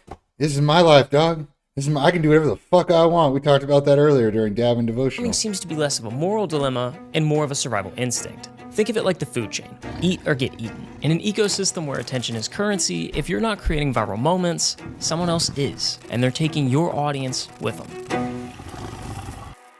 Following the rollout of the E-Date series, Lacey expanded his in-house clipping operation, going from a small TikTok hustle with 2 pages and 1 editor to opening the doors to the world, offering to pay clippers a premium for driving eyeballs to Yo, you want a clip for me? I will pay you $100 for every 1,000,000 views you get. Dead ass. DM me. his stream. Now, Lacey didn't invent this clipping strategy. He merely adopted it from a man named Andrew Tate. Tate didn't just take over TikTok, he broke the system. His face was everywhere, his quotes were unavoidable, and his controversial persona became a viral sensation. He perfectly blended basic social media strategy and clever affiliate marketing tactics to drive traffic to levels never before achieved. Tate engineered an army of fan accounts by putting a bounty on views. Or in simpler terms, he paid a commission on course sales to those promoting it. This model was revolutionary because it weaponized virality. Make that money, dog. There ain't no fucking loyalty in business. You just make that fucking money, you starve. He didn't need to post himself. Thousands of people were doing it for him. Now, Lacey's approach wasn't built on the back of controversy. His idea wasn't to drive engagement off of hate comments, but quite the opposite. You see, Lacey treated these clips similar to a trailer for a movie. If you really look at like clip farming, the word itself, it's been around since the beginning of content. Like clip farming is just doing things to entertain the audience that's watching. For sure. So if you're streaming and you're always doing things that are entertaining the people watching, then certain clips get posted and they come to your stream. They're like, oh, he's not doing that exact clip, but this was funny. This was funny. Yeah. They're going to stick around and watch. I want you guys to watch just because I produce good content, not because I'm trying to fucking make the most entertaining clips. But yeah, like I want people to be on the stream right now that want to learn about what I do, how I do it, things that I would recommend. It's like, that's what I want. I want you guys to like fucking see the inside of my life, because inside of my life is really fucking cool. Really fucking cool. And I built it myself and I'm really proud of it. I don't know. That's what I want to be known for when it comes to this streaming shit. It's been proven time and time again. Joining a content house or a gaming organization can propel any creator to stardom. And for Lacey, the timing of his rebrand couldn't have been more perfect. Why does everyone always want to fucking live together? I ain't trying to live with any of these motherfuckers. By late 2022, FaZe Clan, the once gold standard of gaming and internet culture, had hit rock bottom. Overloaded with tone-deaf sponsorships, bloated budgets for celebrity endorsements, and a diluted brand identity, FaZe had lost touch with what made it iconic in the first place. The organization that built its name on authenticity and community had become a corporate shell of its former self. In the midst of this decline, FaZe co-founder Banks stepped back into the spotlight, taking over as CEO. Banks and the other founding members took drastic action, removing nearly every member from the roster and essentially wiping the slate clean. Their mission was clear: strip the excess away, cut the noise, and return FaZe back to its roots. Yeah, this FaZe Clan shit is really, really impressive what they were able to do. And the fact that it failed and now they're even rebranding under Core just kind of speaks to the tenacity of these motherfuckers, which is exactly the kind of people I want to be surrounded by. Let's go out and fucking get it. This move marked the beginning of a new era for FaZe Clan, one that sought to reclaim its place as a cultural juggernaut. As they rebuilt, FaZe wasn't just looking for gamers anymore. They were hunting for culture shapers, creators who could redefine what the brand stood for. And along their new lineup stood Lacey. To most, joining FaZe looked like a lucky break, but for Lacey, it was the final piece of his plan. With FaZe's platform behind him, he now had the perfect stage to amplify his content, grow his audience, and cement his name as a top streamer. Yo! Lacey and Stable Nation! Yeah! We got the new $15 million LA FaZe house. Lacey, Ronaldo, and Jason the Ween. He's not here, but he will be here soon. Possibly even $15 million house. I think it's even bigger now, the Core house. Look how young Ronaldo looks and look how chubby Lacey was. Damn. That's crazy. He's come a long way. He looks good. Black Boy Max. In the creative chaos of the FaZe house, both Lacey and Stable Ronaldo really stumbled into what would become the cornerstone of their brands: trolling. Trolling! But it wasn't just about pulling pranks or being disruptive, it was a deliberate strategy. Every prank, every outrageous moment was engineered to do one thing: get people talking. Well, this is not just any. This is Chrome. As the pranks escalated, so did their audience's appetite for the chaos. They pushed the limits further and further, testing boundaries and creating moments that fans couldn't stop sharing. But when you live on the edge of entertainment and controversy, it's only a matter of time before you cross the line. Man, imagine being a fucking kid with just money. Ooh! Damn! I saw Bradley Martin. I wanted to do this video with him while I was at Zoo Culture. Ugh! Lacey and Ron knew exactly what they were doing. They've mastered the science of trolling, not to amuse everyone, but to polarize. For them, it's not about being liked, it's about being impossible to ignore. That's the way to go viral. That's the way to get people to know your name. The Bradley Martin clip became the perfect storm for their strategy. On one side, viewers were furious with Lacey and Ron, calling their constant trolling immature and obnoxious. On the other, people rallied against Bradley for overreacting. The debate wasn't just a side effect, it was the fuel that sent the clip viral. Slapped his ass. 20 million views across everything. Viral. Yep, some of the fucking most ridiculous reels are the ones that go the craziest. TikTok became Lacey's playground. With an army of 1,598 clippers pushing his content, Lacey's name became inescapable, dominating the feeds of even those who had never heard of him before. Like my hashtag last month, hashtag Lacey, got like over 60 million views. Wow. That carefully orchestrated machine Lacey had crafted was in full effect. He was becoming a household name. Now, if we're being Still haven't said why his name's Lacey yet. completely honest, when the new FaZe roster was announced, I wasn't sold. After years of watching the brand lose its soul to corporate bullshit, shoveling brand deal after brand deal down our throats, the idea of a FaZe comeback seemed like a pipe dream. And frankly, I figured these guys were just another misstep in a string of failures. Then came the Japan trip. Boss, we would Japan? I bet they went crazy. love to go to Japan under FaZe funding. How much you guys need?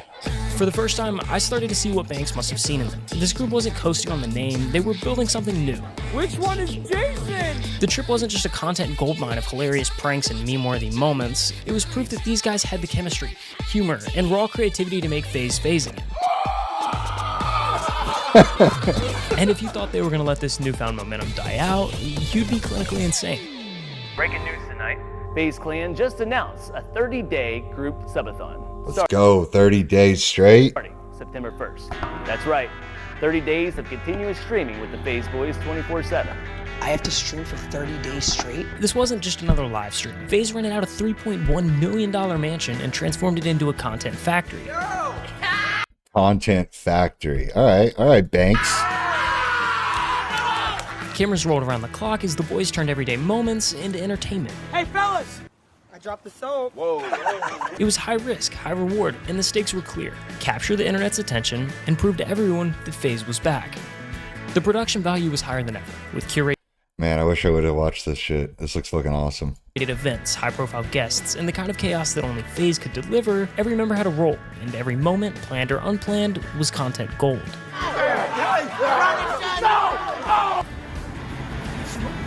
They're literally just having fun.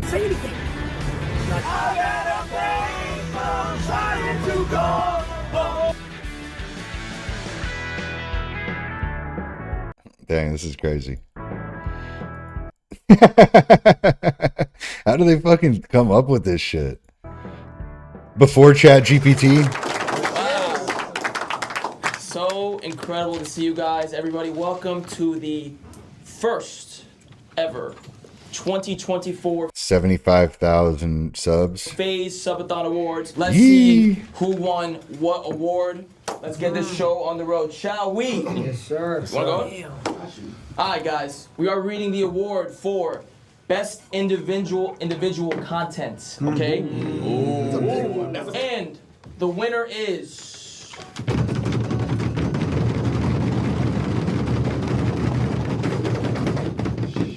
Jason.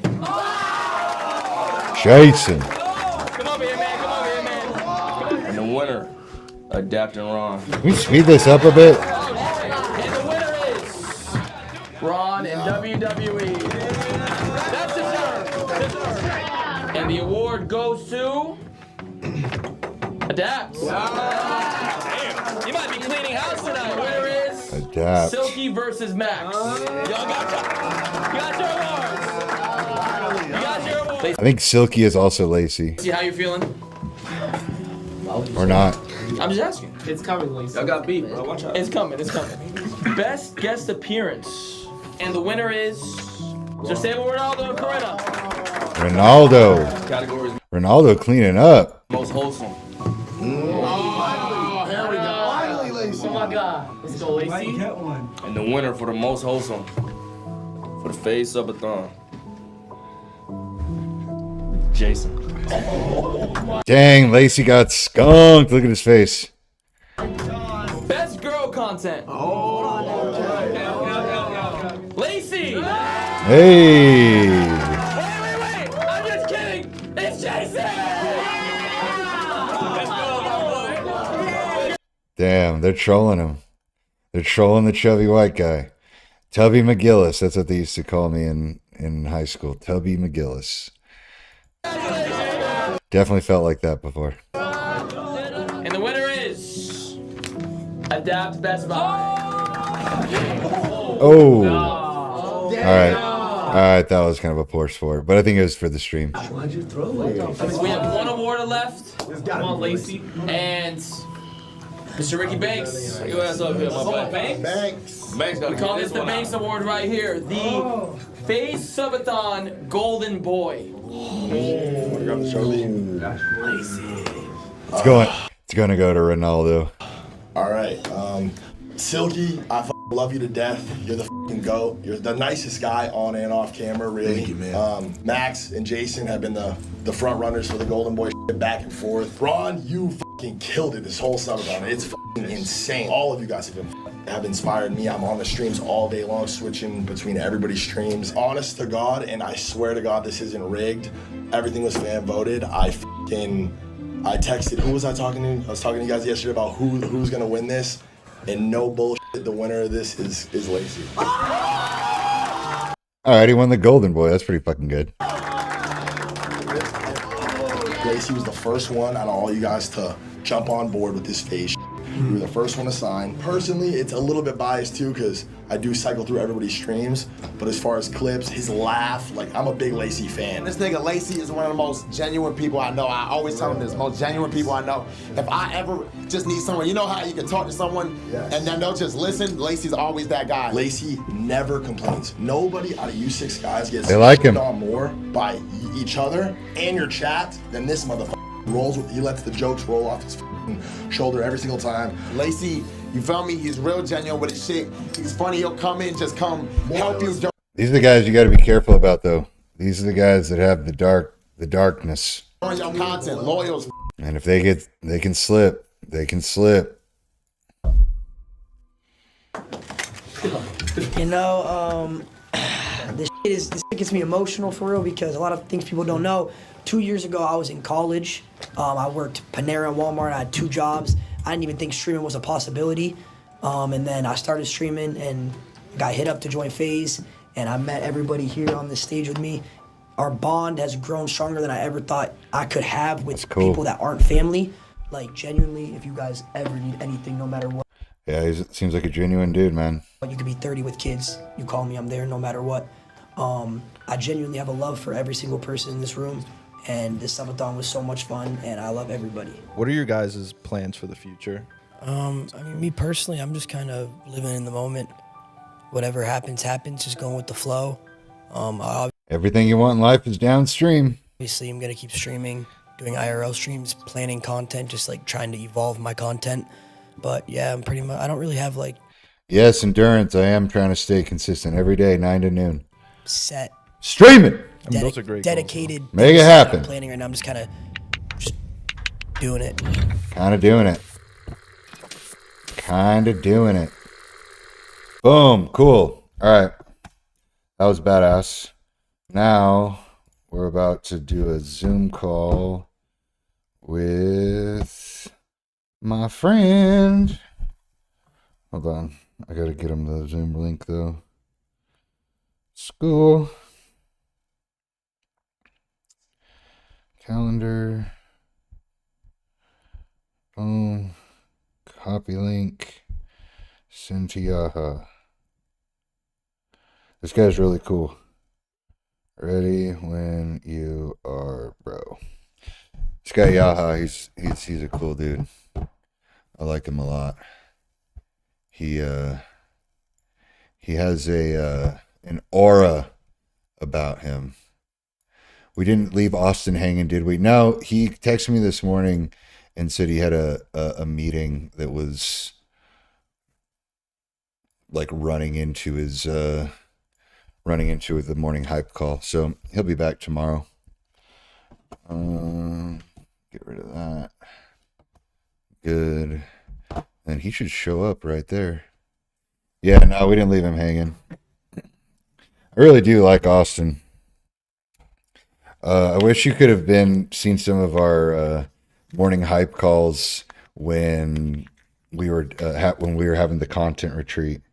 I did a 10-day content retreat, and every single morning Austin did a morning hype call, and it was so popular that all the guys asked if they could if we could continue the morning hype calls past the time of the content retreat.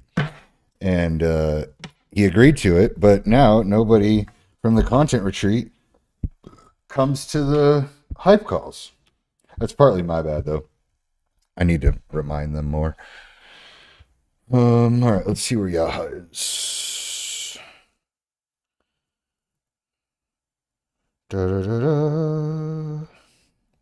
Oh yeah, I'm also partnering with this new company called U.S. Elite Medical Services, and essentially, if you've ever been denied a VA claim or disability of some sort, if you've ever been in the military, they will work on your behalf to make sure that those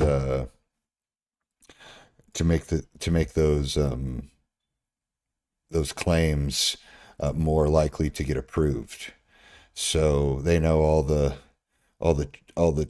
ins and outs of the system that allow people to be able to get the compensation that they deserve. And yes, if you're interested in that, just send me a DM and I'd be more than happy to get you in touch with them. Called U.S. Medical Elite Services. In fact, I should probably just see if I can pull it up. U.S. Elite Medical Services. Bam. No, it's not that one. Let me find the actual website. Oh, it's on their Instagram. U.S. Elite. U.S. Elite Med Services. So yeah, so this is their Instagram page. Here is the website, which I will copy and put in the chat. So if you have ever been denied a medical claim of any sort for a disability, give them a shout out. Use my code Daniel, and you'll save yourself like $300 on the initial assessment. Morning hype, very important. When you win in the morning, you win the day. Goddamn right. That's why I do the whole ice cream thing. If you can get up when most people don't and show up when most people don't, you will outperform. Goddamn right. Outlast, boys. Outlast. All right, let's see if Yaha is here. Yaha, are you here? No, not yet. Let's see how my friend's gonna be calling me. He's a cool dude. I want to introduce you guys to him. Let's see how my bullshit. I just posted this. My kink is being a bitch and making people upset. That's hilarious.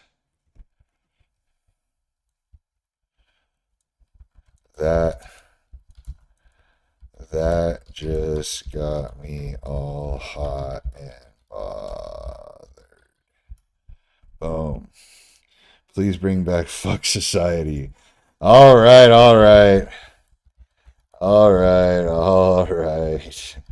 I will bring it back. That's funny. That's an old series I used to do called Fuck Society. It was I would go to different establishments and public like restaurants and Walmart and shit, and I would say, welcome to Fuck Society, a series where I venture out into public and get reminded of why I don't leave my house. Thank you, bro. I appreciate the support. Any way I can help you out these days? Boom. Always be willing to help people out. They'll always say no, but always be, just like that Lacey thing. Like he says he'll be there. They won't ever call on him, but they know he'll be there, and that's enough. Why always shaving body and not electrocesis? I just heard about that. Have you done it? Like it rips all your hair out? What? Rotisserie chicken in bed? LOL. That was from the Thanksgiving episode. That was funny. Chicken in bed. Turkey in bed better than any bitch. Pack of hot dogs on your head. Oscar. Oops. At Oscar Meyer. Oscar Meyer Wiener. I'm gonna go Weenie Hut Jr. Weenie. You spelled Weenie? Weenie Hut. Weenie Hut Jr. Weenie Hut Jr. even. Yaha, are you here? What's up, bro? Oh, you are here. What up, dog? Hey, chilling. Had the best morning ever. Took the dog for a walk. Had some nice breakfast. Hell yeah. I'm getting us all set up here on the stream and I just fucked it Are you having sideways. chicken in bed over You can see that? there? I heard that. Oh, yeah, there was my videographer put together a video and there's a clip of me. We did a Thanksgiving episode and I like woke up in my bed with a turkey in my bed. And so, yeah, that was like, it was like in a reel today and people were like kind of going crazy about it. Like, why the fuck is there a chicken in your bed? All right, man. Update me. Or well, I guess I'm updating you. Yeah, tell me about what's happening. Oh, that's the Bradley Martin brand right there. Yeah. Yeah. I just saw him on Saturday. No, Monday. Nice. Were you at the gym? Yeah, I went to Zoo Culture. It was really cool. Yeah. Yeah, he was very he's fucking huge, dude. Yeah, he's a big boy. What is he, like 6'5" or something? He is a fucking giant, man. Yeah. I was there's this like really viral video of one of these super famous streamers taking Bradley's hat off of his head and then Bradley slaps him in the face. Are you familiar with that? Yeah, I saw that video. Yeah. I wanted to recreate that video with him in my Omni-Man suit. Where he slaps me in the face. That would be hilarious. Yeah. It was pretty good too because the kid was just like, "What? I didn't expect that." I mean, I felt like it was real, but maybe it was set up. But you know, I mean, yeah, he smacked the shit out of him. yeah, yeah. It's an interesting gym that that kind of vibe. It's like more open compared to the polar opposite, where like if I've got an Equinox or whatever, it's actually I went to this gym yesterday with the boys, and we were talking. And it was like robots moving around from machine to machine. It was probably 100 people there, and I imagine I could see really only like 2 or 3 people talking to other people. It was really strange. One thing I've learned or I've recognized about myself is I used to be, when I first started bodybuilding, enamored with going to a new bodybuilding gym. Like I'd get so excited I couldn't sleep the night before.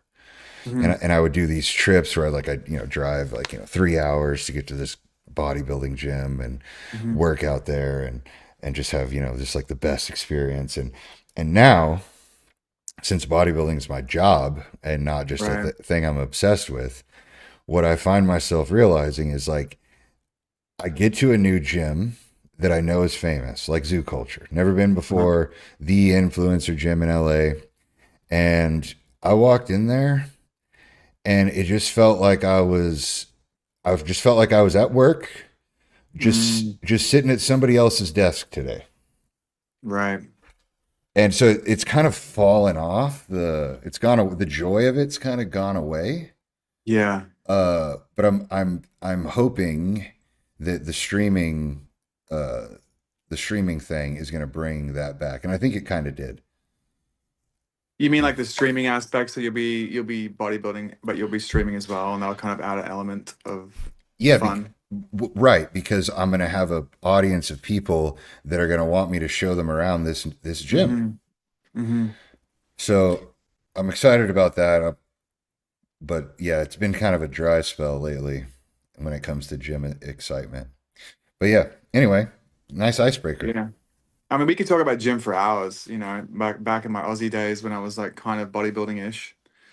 Totally different ball game. It's basically what you're talking about now, where it's like more excitement, more enthusiasm. I think the excitement and the enthusiasm's gone from most people in general. So it's like partly me, but it's also partly people that are just nothing excites people anymore. Not unless it's at their fingertips. Yeah, exactly. Unless they're about to put it in their mouth. Fill in the blank there. So you had a pretty cool weekend in LA then. Tell me about the trip. The trip itself was cool. I'm getting pretty good at road trips in the Tesla. because you're forced to stop for a while. So I'll film some content before I leave.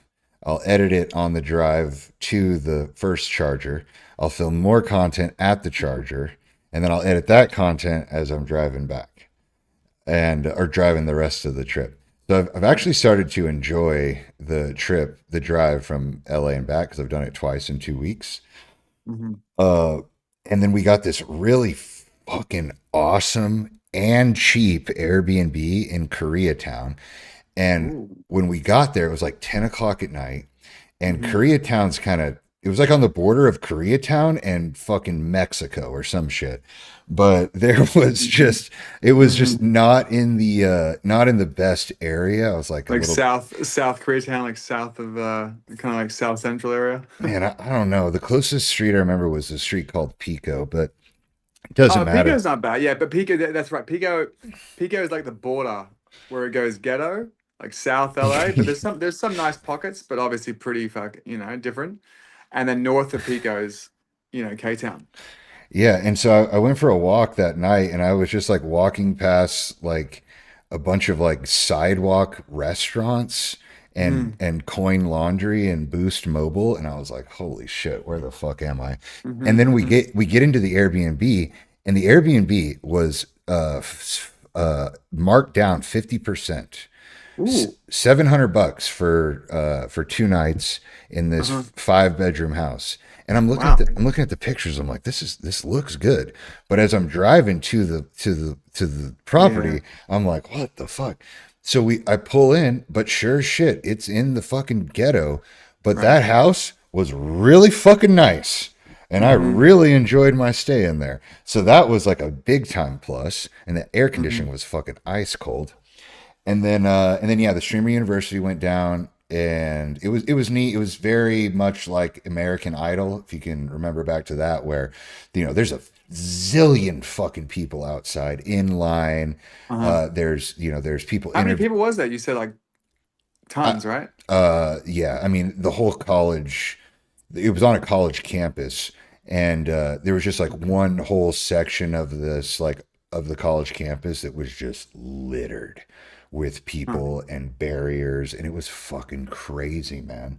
And there's nothing better for Kaistenet's brand than a bunch of fucking people with cameras. They were like ramming into the doors.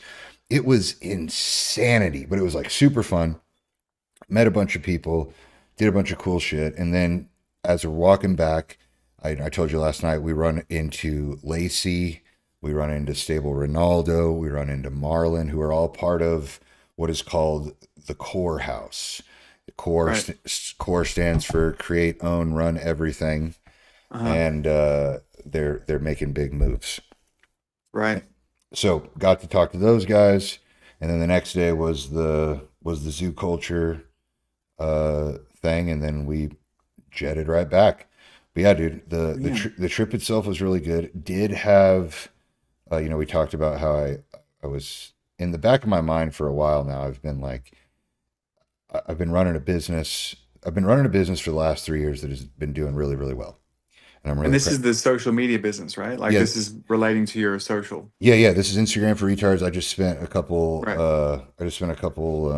Minutes talking with people about it. Oh, you did? Okay, got it. Yeah. I think I can even show you so you can see my screen.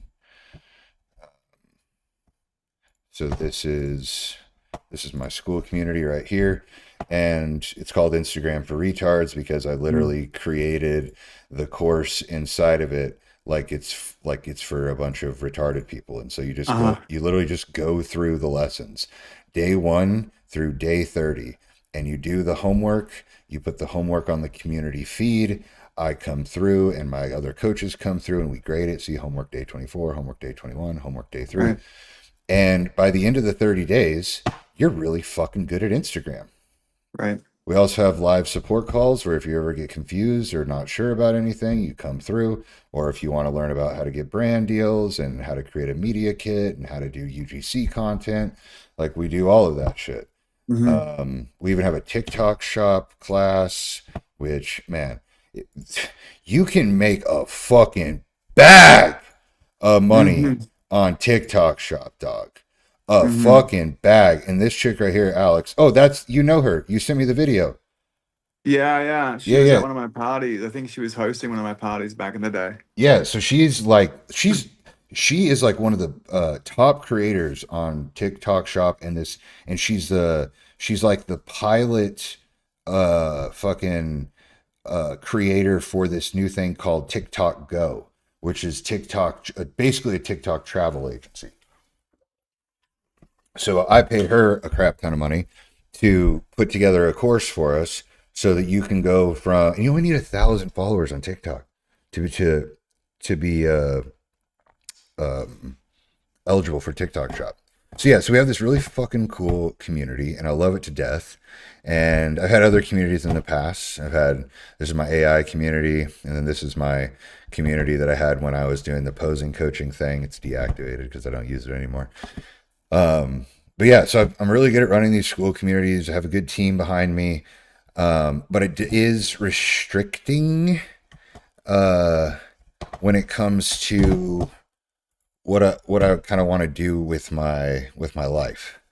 It doesn't take a ton of. I'm going to keep the community. Like the community is going to stay because I think there is great value in having a community, and also it is so effortless for me to look at somebody's Instagram account and tell them what sucks about it.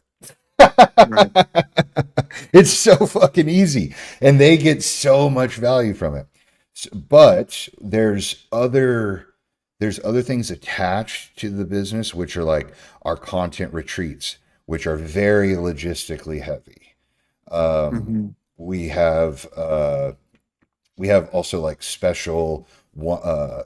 we have special like individualized coaching with me and with some of our other coaches that is above the regular $70 a month price.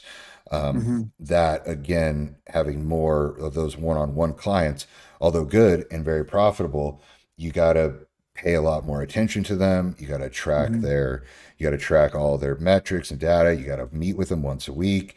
Right. When they start to fall off, you got to be like, hey, what the fuck are you doing? When they get all crazy and in their head about bullshit, you got to be there to Mm-hmm. talk them off the ledge. Again, kind of a time expensive process, Right. and it takes mental space away from me to do what I really want to do, which is I don't even know how to put this in more specific terms, but I just want to max my fucking body and all of my skills that I have out. Right. I want to max them out. I want to fucking drive this vehicle that I have as fast as it will fucking go. Mm-hmm. And coaching a lot of people at once takes away it takes up space that I'd rather put somewhere else. Mm-hmm. And Yeah. so I have a decision to make about where I want to go next. And I have put zero pressure on myself, Mm-hmm. and I don't have a deadline because I work for myself. I'm the fucking boss. I'm the judge. Mm-hmm. I'm the jury. I'm the executioner, and I can do whatever the fuck I want. And typically, I would be one who makes decisions quickly, and I would be Mm-hmm. very aggressive, and I'd be very assertive, and I would take if you know, because we have a job opening, I would take a new person, plug them right in, get them trained, get them spun Mm-hmm. up, Mm-hmm. and do it as fast as humanly possible so that we can maintain all of our numbers and efficiency. Right. That's what Daniel would normally do. But lately, and just even that night, Daniel was talking about, or more so fantasizing about the opportunity of just being an influencer, Mm-hmm. just being famous. What was it? What night was that? Was that Saturday night? Was that after the streaming? That was, Uh, yes, that was Sunday night after the big day. Sunday night, right? Okay. I had this big dopamine, serotonin surge Right. after meeting with all those people. Then I got to eat a fucking massive cheeseburger right after. I saw the burger. Dude, Yes. it was like the best fucking day ever. Right. And you And also had met with those guys from the core group that you had met before, right? And yes, okay. like a perfect day. Literally Right. perfect parking. Yeah. I did have to piss in a bottle like fucking 6 times, but whatever. Yeah, no bathrooms Sprint, yeah. anywhere. Oh, I didn't even tell you this. Dude, Huh. this is fucking crazy. The the whole thing is outside. The whole Streamer University thing, it's all outside. And And it was it's actually at a university. at a UCLA? university, Cal State, Okay. at a small university. And there's like a couple trees, but it is just fucking sun, dude. And the Mm-hmm. sun is just beating down. And Mm-hmm. somehow I found this little like it's like a marquee. They had them where I went to school. There's like it's like a bulletin board on three sides, and it has a roof so people can go and put their flyers up for their club event or whatever. And there's a Mm-hmm. pitched roof, and the pitched roof casts shade. Got it. And so I see that no one is standing there. Everyone else is just baking out in the sun. And I'm like, all right, well, Mm-hmm. I'm gonna go stand over there in the shade. Just like I just got to get out of the sun, right? Mm-hmm. And so I'm standing there, and then all of a sudden I hear this buzzing sound, and I look up and I start feeling this cold air blowing on me. This motherfucking thing has air conditioning, Yaha. It has fucking air conditioning. Right. I stayed in that spot for 5 hours. I did Mm-hmm. not move. I didn't Mm-hmm. move. And all the people I needed to come to like take photos Came to with, you. to make a really good video, they all came to me. Right. And then right after that, like I walked right from that nice shaded area and went straight into meeting the core guys. So like Mm-hmm. and then right into a fucking awesome cheeseburger, and then right into a great night's sleep. So like the day was just like it was a strike. I bowled a strike that day. Mm-hmm. And then I feel like I woke up the next morning and I got some news, and that was like bowling a split. You know what a split is? Yeah. The hardest one ever. Right. That's Yeah, true. where they're the farthest away. Uh-huh. And so now I'm like, awesome. I got what I wanted, right? I bowled it. I got exactly what I wanted. But now I'm left with literally the hardest bowling shot possible that I have to now execute. Because you basically, I mean, the summary was that you basically, you talked to the universe. You were almost like praying for something, and you got it. Yeah, I've manifested it out loud, and I've done that many times. That might have been just like the 100th time I'd done it, or Uh-huh. something like that. I don't know why. I don't Interesting. know why it unlocked right there, but it literally unlocked. Yeah, well, because what you're talking about is interesting. A lot of business owners that end up going into venture capital go through a similar thing where they're peaking at what they can do individually with one company or their business, and then they're like, "Fuck it, I'm going to actually invest in five businesses and utilize my intuition and my instincts, my business acumen that I've developed, and spread it out so I could have more personal time, more free time, but also have potentially 100 times more impact by getting into venture. That's why a lot of the world's leading wealthy people are a lot of them are in venture. So yeah, you're going through an interesting stage. It's kind of interesting as well how you had this dopamine release, best day ever, food, people were there, and then you just said what you're feeling. I don't want to do this business anymore. I'm grinding so much. It takes all of my time. And boom, you were next day you were granted your wish. And here's the weird part.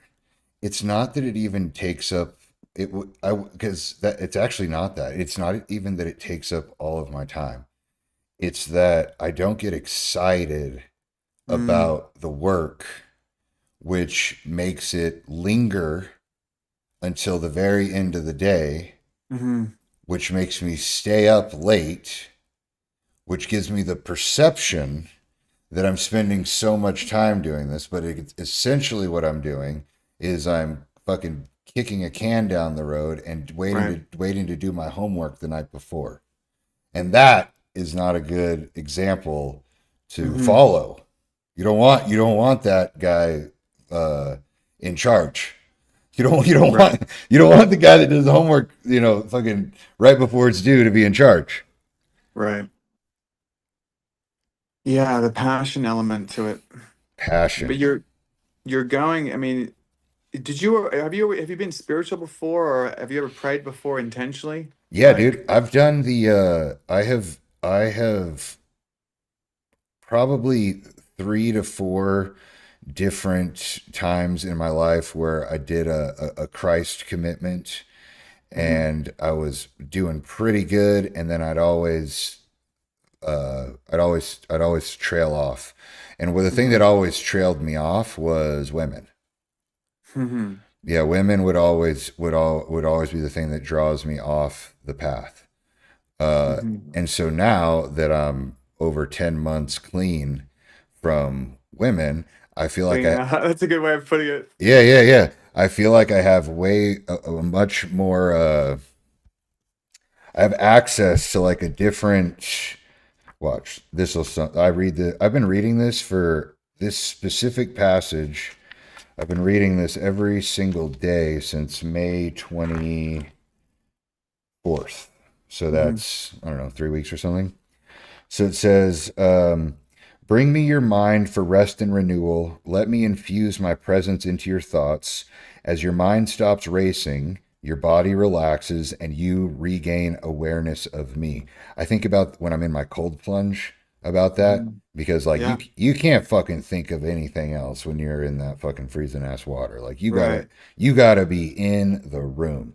So, and then it goes on to say, this awareness is vital to your spiritual well being. It is your lifeline, spiritually speaking. Then it goes on to Mhm, say, this is the part that really gets me and I really like.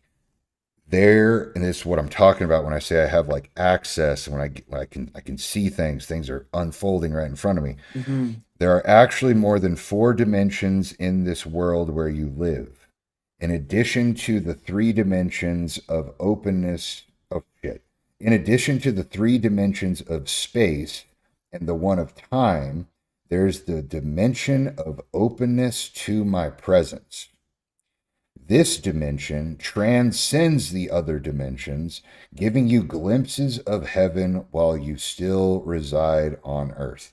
And mhm. whenever I read that, I'm like, oh, that's when those things happen. And I'm like, are you fucking kidding me? Like, are you serious? Like that, like that's amazing. That happened. That of course that would happen. Like these things just Mhm, happen for me. It's happened mhm, many times. This was my original design for mankind. Adam and Eve used to walk with me in the garden before their expulsion. I want you to walk with me in the garden of your heart where I've taken up permanent residence. And so mhm, I keep reading that because I feel that if I am intimate with a woman, that fucking nozzle's going to get turned off on me. mm, And I really don't want that nozzle to get turned off because it's doing good shit for me currently. mhm. Well, we can talk about the women element to it later on. I mean, the simple answer is that if it's a good woman, it's amazing, and you can manifest or attract or have a higher spiritual connection exponentially greater. And if it's the wrong woman, it's worse, right? Yeah. So just learning to recognize the right ones, and there are probably only a couple of percentage of them that are going to be good, but that's a separate conversation. The main thing is that you're kind of at this crossroads where you're incredibly focused and you're a machine. I mean, look, even looking at you, you're a machine, And a lot of people that are spiritual don't have the work ethic or the drive or the focus that you have. So their connection with a higher realm, or praying, or their spiritual enlightenment, whatever you want to call it, they're tapped in, right? Is only as effective as their ability to actually work, right? Because, you know, if you could say manifesting, it's having the image with incredible passion, which is what you're talking about. The passion is not there as much, but having the imagination and the passion, and then taking the action. So you're a machine with the action, and you are having incredible imaginations. And now, as you get your passion back with this new path, bro, you're gonna. I would bank anything on you. Like, you're gonna crush it, 100%. Whatever you do, whatever venture or whatever projects you're gonna do, with the a little bit more alignment, a little bit more intentional conversations with the universe, prayer, whatever you want to call it. You are a huge winner in whatever you do. You think I should go fast or slow? I think you should take, I think you should do a reset and take some time off and do something that you would not normally do in a day, whether it's meditation or going out to the woods or the desert or spending a few hours just praying and really writing down what you really want. Take some time. And then once you've aligned what it is that you want, then speak that out loud. Speak out, I want this, I want this. And then you will see it just unfold in front of you. And plus you already have the work ethic. And then as you see it unfold, you have the work ethic, it's unfolding, you're working, you're talking it out loud, and then your passion, because you're going to see it, your passion will be exponential. Deals will just come your way. People will call you up that you haven't spoken to in ages. You'll meet you might even meet a cute girl that's aligned, you can be friends with to start with, right? And you'll have times where you might even break down crying because you'll see so much clarity. You'll be like, fuck, I knew it was there. I could feel it. And then you'll know when you've crossed that barrier. So I would take a few days to just kind of do what you normally don't do, especially for a beast like you that's like a machine. Go, go, go, go, go. You know? Yeah. Yeah, I do know. And I've actually started doing something I don't normally do, which is this. Yeah. And what I noticed yesterday I did a 3 hour stream yesterday. I'll do a 3 hour stream today. Got 30 more minutes. I talked a lot to myself yesterday. Mm-hmm. And I don't normally do that. Normally I talk to other people, but on a stream, there's no one, like, they're not responding back to me. Yeah, I'll answer some questions here and there, but there would go 30 minutes before a comment would come by sometimes because I don't have a very big audience. So I literally just talked and talked and talked and talked, and a couple of times I was like, damn, that was good. Damn, that was good. I am actually feeling that way. I told that story really, really well.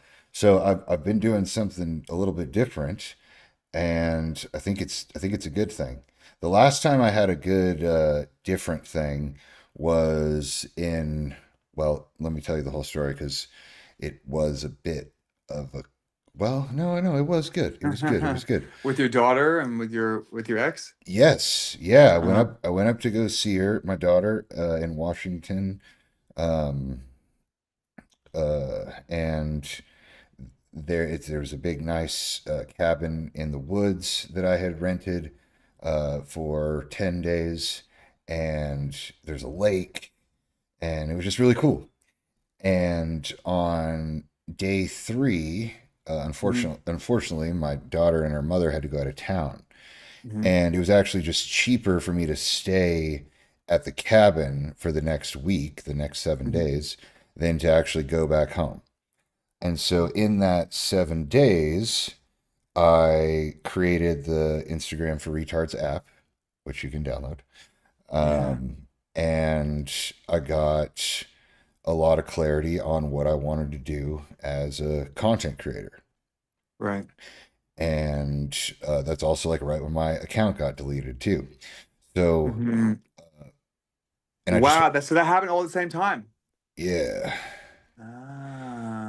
And See, yeah, this is very interesting as part of your story. When was the cabin? just in the woods by a lake. But when was this? Oh, this was in March. Uh-huh. And that was when your account got deleted. Yeah. Okay. Yeah, I Interesting. started the new account in April. But yeah, I Yeah. get forced into these changes, it feels like.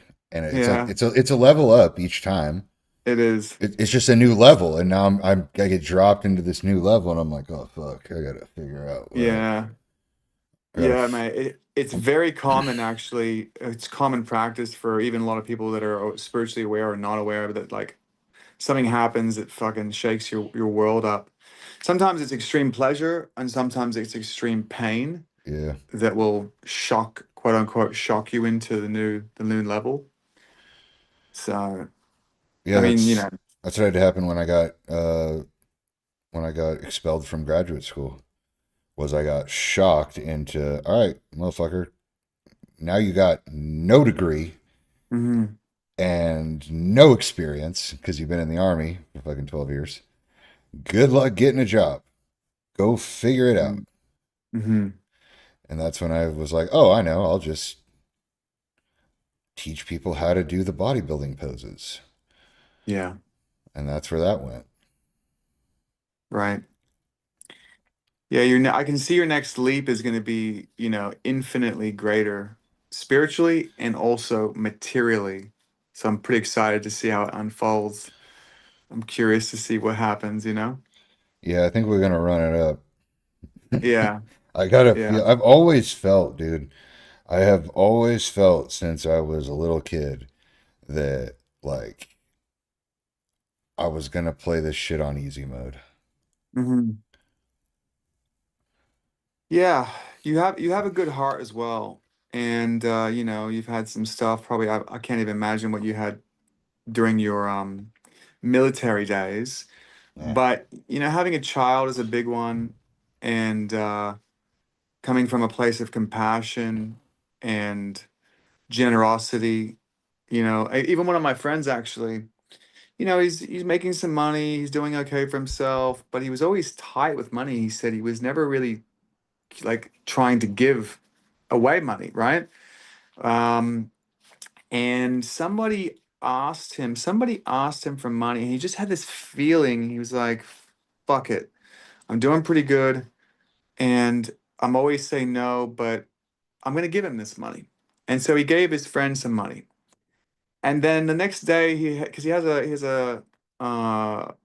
in the restaurant business, and he has a place in West Hollywood. And this woman came in, and she was kind of asking for money, and he recognized her from one of the stores, and he could hear her talking to someone else, and he just was like, "Fuck it, I'm gonna go over and give."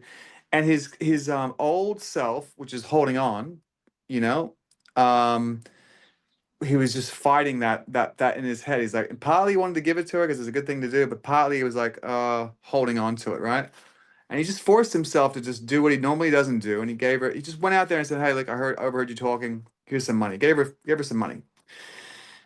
So the next day he goes into his business and he's cleaning up the business, and he found this gold chain that was worth thousands of dollars. He ended up taking it to a gold place, and they priced it, and they actually cashed him out because it was just randomly that someone may have dropped it there years ago or months ago, whatever. And literally at the time that he gave out money and he was relinquishing his clenched up asshole, the world, the universe, whatever you want to call it, gave him exponentially more. And there's a big thing with detachment that will bring in, it's a big thing when you're in venture. A lot of times people that are CEOs of venture will go through a, a seminar, or they'll be educated on how to go for the deal, how to be disciplined and focused and diligent and obsessed, but to also be releasing from any particular investor or particular path, or I'm hiring this person, I need this person. So you want to be obsessed with it and passionate, but not clinging on to it, needing it, desperate for that one path, because there's an infinite possibilities that could happen. So it's you're going through this like real time. We should be well, obviously we're documenting it now, but you should be documenting it. It's very interesting. Yeah. It'll probably help somebody at some point. Yeah, fingers crossed. So you basically we're talking about bigger possibilities, right? What are you thinking as far as like venture? I really don't know. I don't have a ton of exposure to it. Mm-hmm.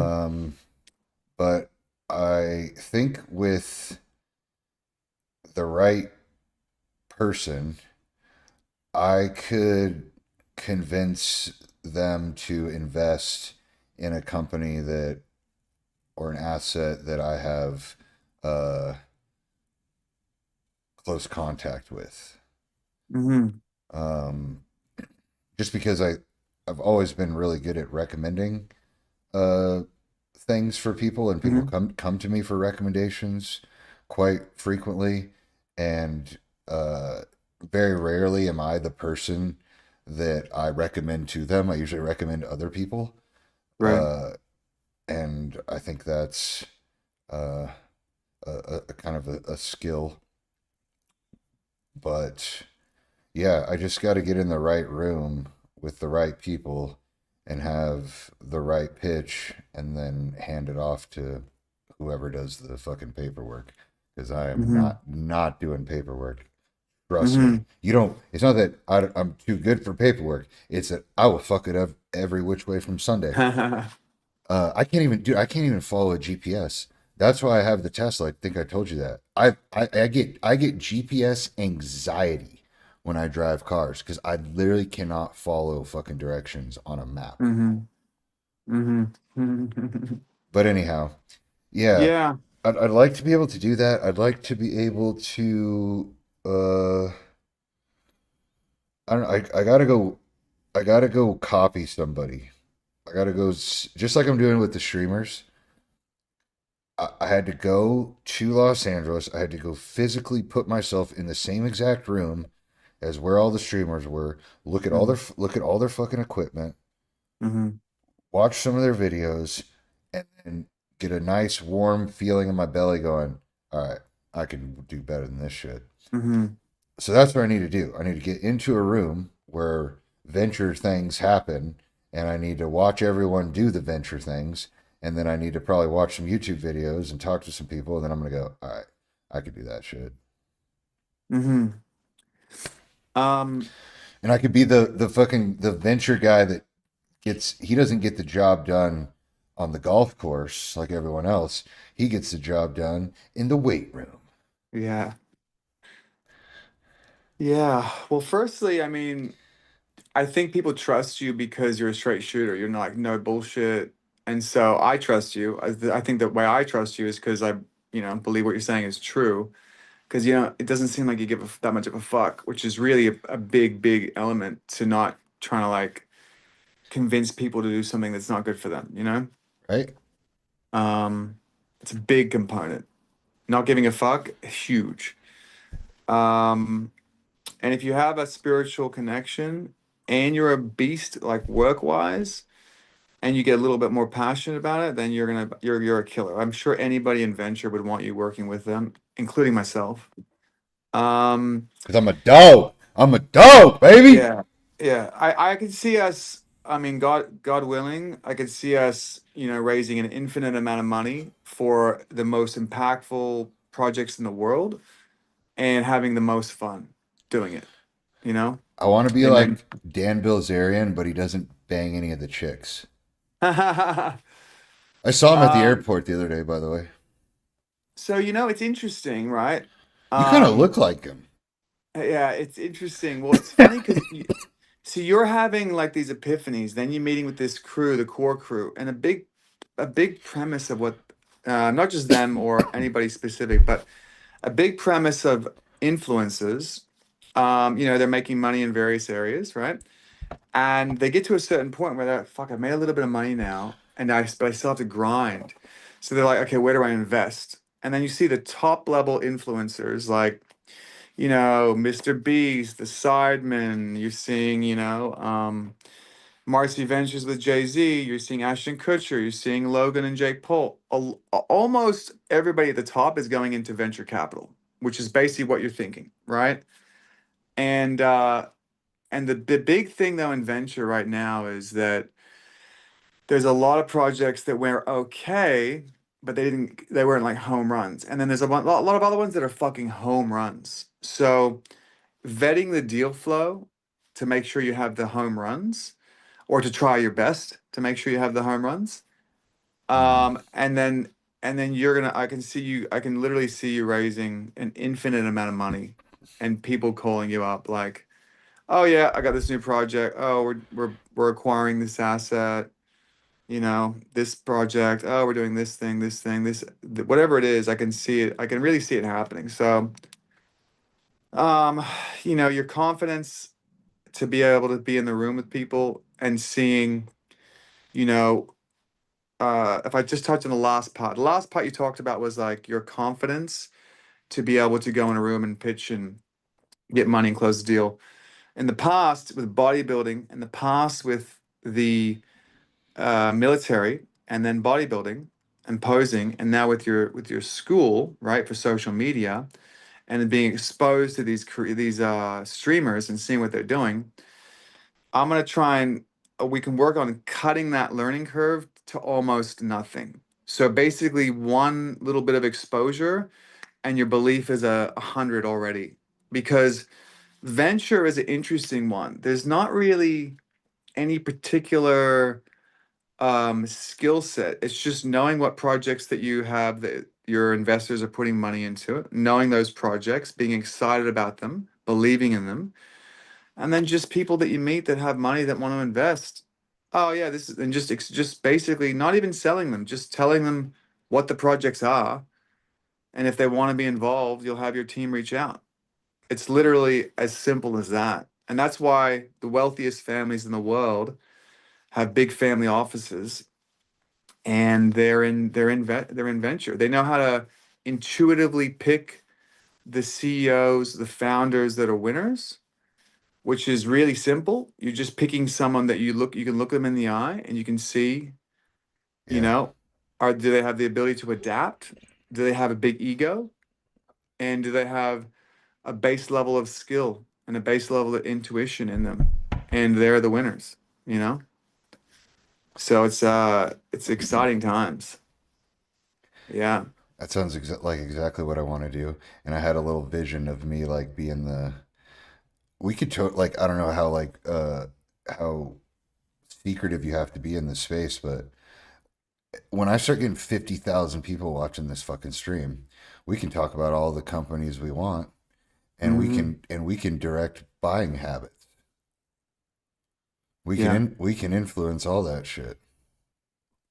Yeah, there is a project we want to do, which we believe will be the future of media, and we want to open it up to the public to invest. So you could say, hey, we didn't get to invest in the deal with Paramount, you know, um, Warner Brothers deal, but we could invest in this, you know, and I think a lot of creators right now, we're seeing a time in history where Oliver Tree's passing away coincidentally at a time where he's trying to leave an old label, and we're seeing almost the majority of the influencers now not really signing to the old media. Some of them have, but majority of them are independent, and they have varying levels of management. We talked about it a little bit, right? Like their management, some as like a friend that was like, hey, come along this ride. I'm making a ton of bread. I got this big mansion. I don't want to live by myself. But the level of management and advice that they're having, and then they get to a certain level, the new level of media, the new media, right? The new creators, which is the new media. They either don't have the right advice, or when you make a little bit of money, it happens. It almost happens to everybody that I've known. A little bit of money comes in, and you clench up, and you don't know who to trust. You don't know where to put your money, and like scared money don't make money. So there's a big market for people that are making some money that don't want to slave away working all the time, but that want to invest. They don't know where to put the money, don't know who to trust, don't know what projects to pick. And I mean, this is you know, this is trillions of dollars that are um in the right direction can change the world, you know? So very interesting times. I think we should work on something specific. I think we should I think I should talk to you about a couple of the new deals and we should document it. I think we should talk about everything. I think we should just be upfront and honest, you know, and just tell the story like this is one of the projects we're doing. We're raising X amount of money. The money will be deployed into X areas. You know, we'll let you know how it go. Great, we got the first round in. We raised the money. Now we're acquiring the asset. Now we're doing this. People are You gonna know, people are gonna want their names known when they donate, when they contribute that money. mm-hmm. We can give them a shout out, make them a little internet famous, Yeah. boost some egos. Yep. All from the comfort of this chair. Yeah. All right.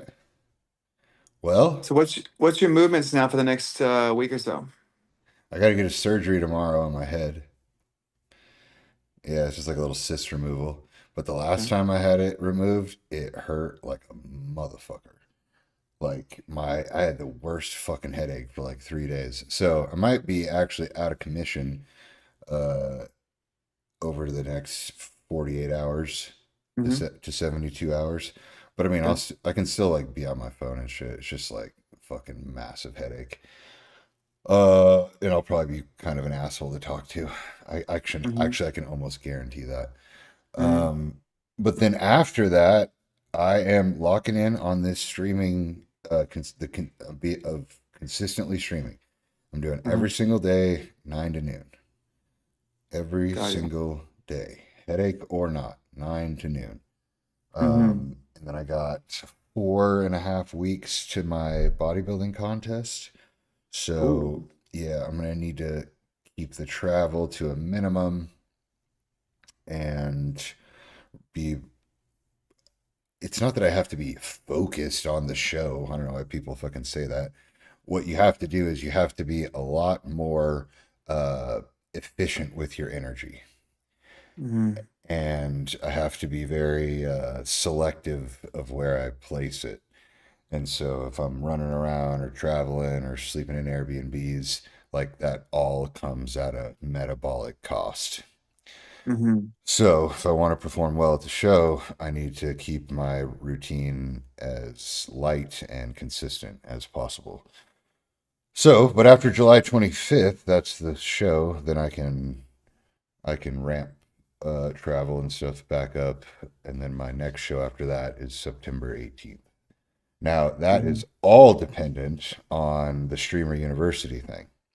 Because if I get selected for the Streamer University thing, uh, I'm going to do that. And bodybuilding can go by the wayside. Uh,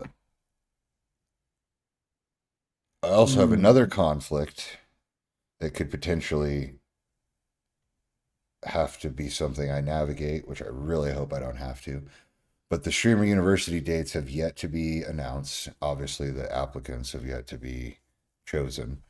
Uh, but I have a date to see my daughter that I really don't want to miss. Like, Mm-hmm. like I really want to make sure I'm there for the entire time, just because last time we kind of got taken away from us. Because they had to go. Are we still? We're still live, right? Do you want to Yeah. make? Do you want to do a call after this and have a quick chat? Uh, Do you have time? I, Or I, later? Let's do it later. yeah, I can do it later. I have I have a 1, I have a 2. No, I have a 1, I have a 2, and I have a 3. And then after that I got to go to the gym. But I can call you later tonight. Yeah, whenever. No stress. Next, day or two, whatever. Even if it's not tonight, it's fine. All right. And then let's talk specifics about, a couple of projects. Sick. Let's go. I hope you have a good day, dude. Yeah, bro. I still want to fucking get you on with Garrett. I was supposed to do it last night, but 5-minute call with Garrett about the peptides. Ooh. All right, let's do it. I'm always down for drugs. I mean, peptides. Yeah, exactly. All right, man. Well, yeah, think about how you're going to speak to the universe and pray now, because with that intention, man, with the power that you have, there's a book that I've been reading. It's talking about 1 hour of prayer in the morning per day. Pretty powerful. So let's circle back, yeah? Yes, sir. Peace. Yeah. All right. Y'all, we back. All right, we have been streaming for 3 hours. Check the chat. All right. Thank you all for watching. It was a fun day. We will be back same time, same place tomorrow. I might have to end a little bit early because I got to get surgery on my head. But yeah, we'll see you tomorrow.